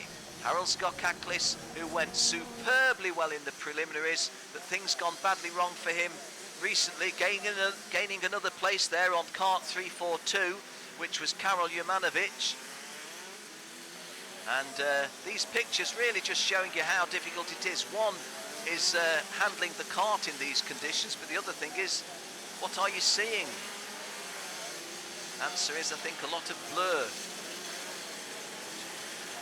Jeff Kingsley trying to prize an opening and does so and gets past Jurmanowicz. Jeff Kingsley moving up a place on Jurmanowicz there. This, however, is Ferenc Kanksar, who is in something of, dare we say it, a league of his own. Doesn't look to be in a lot of difficulty there, notwithstanding the conditions, does he? Andreas Bachmann, the world number 2 behind him. So the world number 1 and 2 at this level, which of course is Rotax DD2, are at the front and in positions 1 and 2. And Andreas Bachmann getting a good clip there. That's interesting, isn't it? We're watching somebody's pocket briefly, seeing how wet they are as well. Ferenc Kanksar coming round to complete another lap. This is the start of lap 6. So plenty still to go. The margin in favour was 3.982 in favour. 20 seconds on Oriel Dolmau in 20th place. That's interesting. 20 seconds. Oh, and you can see the rain now on our pictures.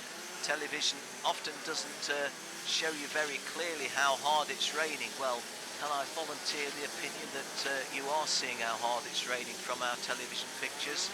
Well done to our cameramen, braving the elements. Well done to the drivers. Now that's interesting, isn't it? Interesting.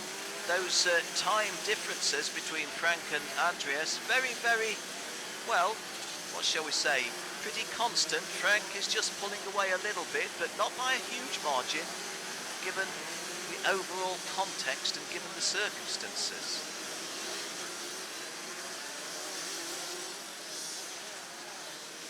And KART 344 under pressure there was Kasper Bileski, under pressure from Konstantin Schürl. There is 344, Konstantin Schürl is 320, but what looked like a potential passing move rather evaporated quite quickly. Evaporated, an interesting word to use when everything around us is wet. KART 371 coming over the start-finish line now is Andreas Bachmann, and he's 5 seconds adrift of our race leader, the world number 1, Ferenc Kanksar now. There is Andreas Bachmann.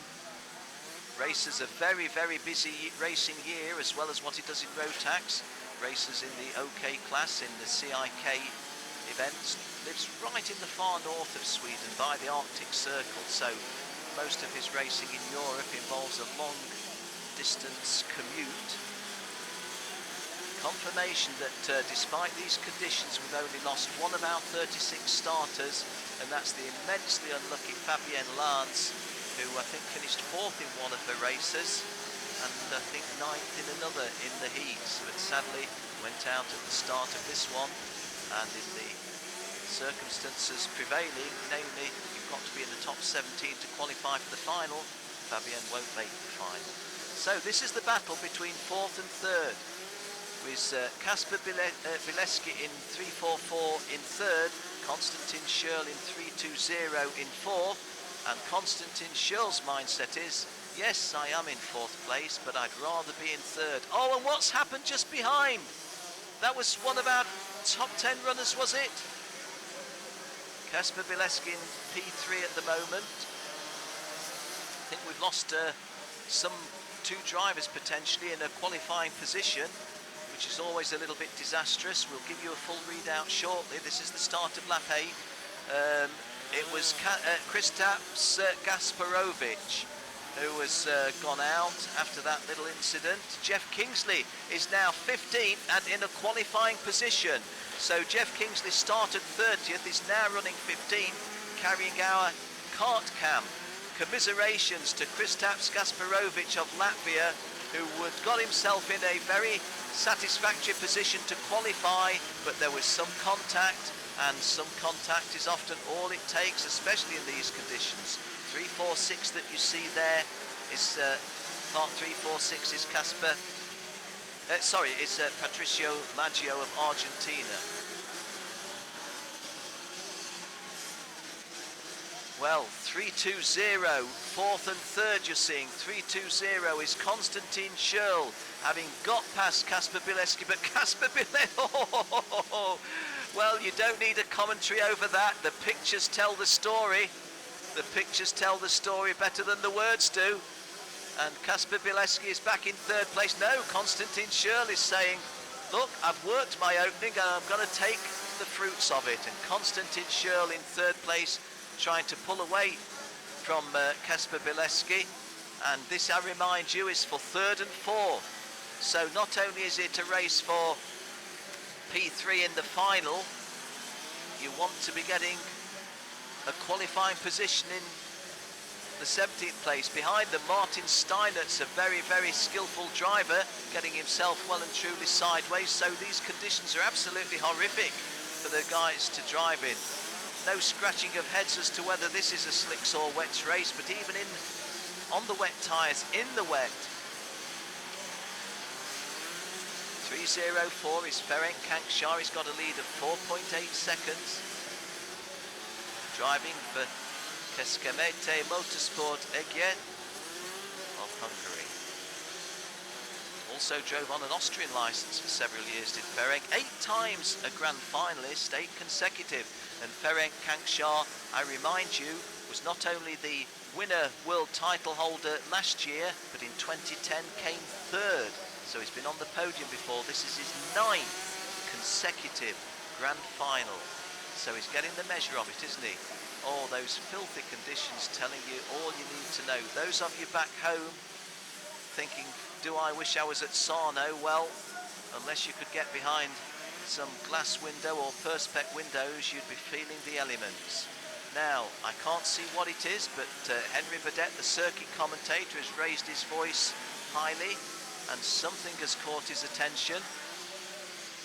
Red flag, red flag, red flag. The race is being halted. The race is being halted. And I imagine this is in the interests of safety generally. The race is being halted on a red flag. Let me quickly tell you that Lucas Joly of France is in 17th place and the last qualifying place. Jeff Kingsley of Canada is in 18th place and a non-qualifying position. So the red flag confirming that the race is at a stop, at a halt. Well, as soon as we have any further news of the red flag cause, we will tell you. I think it may just be racing conditions, but let me give you a top 17 call. Ferenc Kankshar 1, Andreas Bachmann 2. They are the world 1 and 2 at this class. Konstantin Schürrle 3, Kasper Bileski 4, Martin Steinert's 5, Cosimo Durante 6, Mark Duholm 7, Mikael Pospikal 8, Viliainen 9, Harold Scott Kaklis from way out, way beyond qualifying positions, didn't finish, but was 10th when the red flag came. Juan Diego Alzate 11, Adam Lindstrom 12, Patricio Maggio 13, Tyler Kashak 14, Oriel Dalmau, a former podium finisher in this class, 15th, Justin Allison 16, Lucas Joly 17, and those 17 drivers in a qualifying position. Just outside of a qualifying position, Jeff Kingsley 18th, kart number 342 is Karol Jomanovic of Poland 19th, Alberto Catucci 20th, and everyone behind them in a non-qualifying position. So sadly, both of our South African girls go out. Fabienne Lance right at the start, very unluckily, and Ivana Setinic finishing in 26th place, which is short of the 17th place where she needed to be. And those of you tuned in online, ladies and gentlemen, you don't need my voice to tell you the weather conditions and the track conditions now. Just look at that.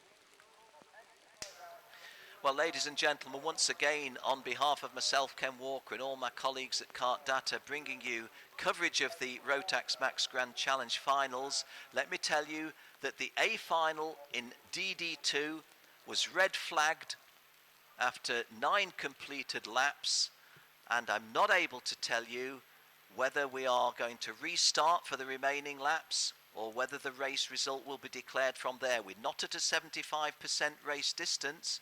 Kart 354 that you're looking at there is Kolar Barut of Slovenia. Kart 320 that you're looking at is Konstantin Schurl. Konstantin Schurl was in 3rd place when the red flag, or perhaps I'll say it the other way. At the last completed lap, there is Ferenc Kankshar with his helmet off. Just in conversation there. Looking out of the window, oh my goodness, it's every bit as wet as you could see in your worst nightmares. So at the moment, the race has been red flagged. It does not appear to have been because of an incident, because we see no incident. There's certainly nobody injured and needing attention. We imagine it's just the conditions were deemed too severe to race. We will keep you posted. We will keep you posted if this race is to be restarted. And if it is, we shall bring you coverage. But for the time being, not a lot I can tell you other than say, look how hard it's raining still.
Okay, now a little bit of a downpour here in Sarno, to say the least.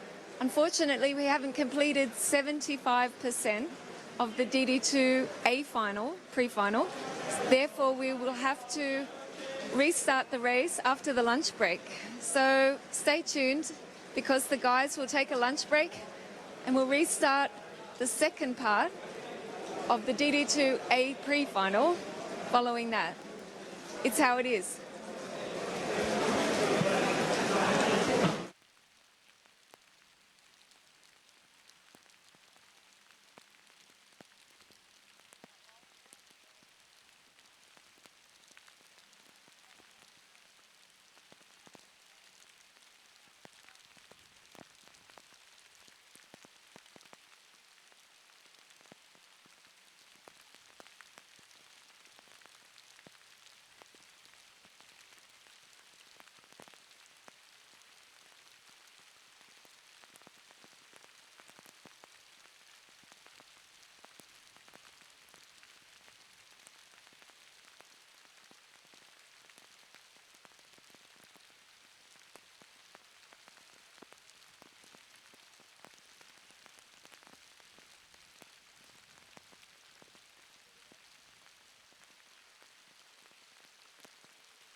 briefing. What happened there? Yeah, well, obviously we've got an issue out on the circuit with the weather conditions. I thought we might be able to get to the 75% situation. We couldn't do that. It's just totally too unsafe to race, so we've called it a day for now.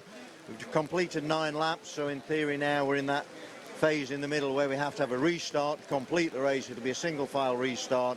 We've given them half an hour break now. We'll take lunch now, hopefully get back at 1 o'clock or 2 o'clock, whatever the time is, 2 o'clock. If the weather picks up, at the moment it's looking horrendous, so I'm not even sure we'll be able to do that, but the plan would be to complete this race at some point. Okay, so all the carts are going to stay here? Absolutely, keep them in parc fermé conditions. We can't work on the carts at all, but I'm quite happy for the drivers to go out and come back in a while. Okay, so we'll see you after lunch. Fingers crossed, yeah, bring your boat, your swimming, tackle and Wellingtons, that'd be perfect. Thank you. Thank you.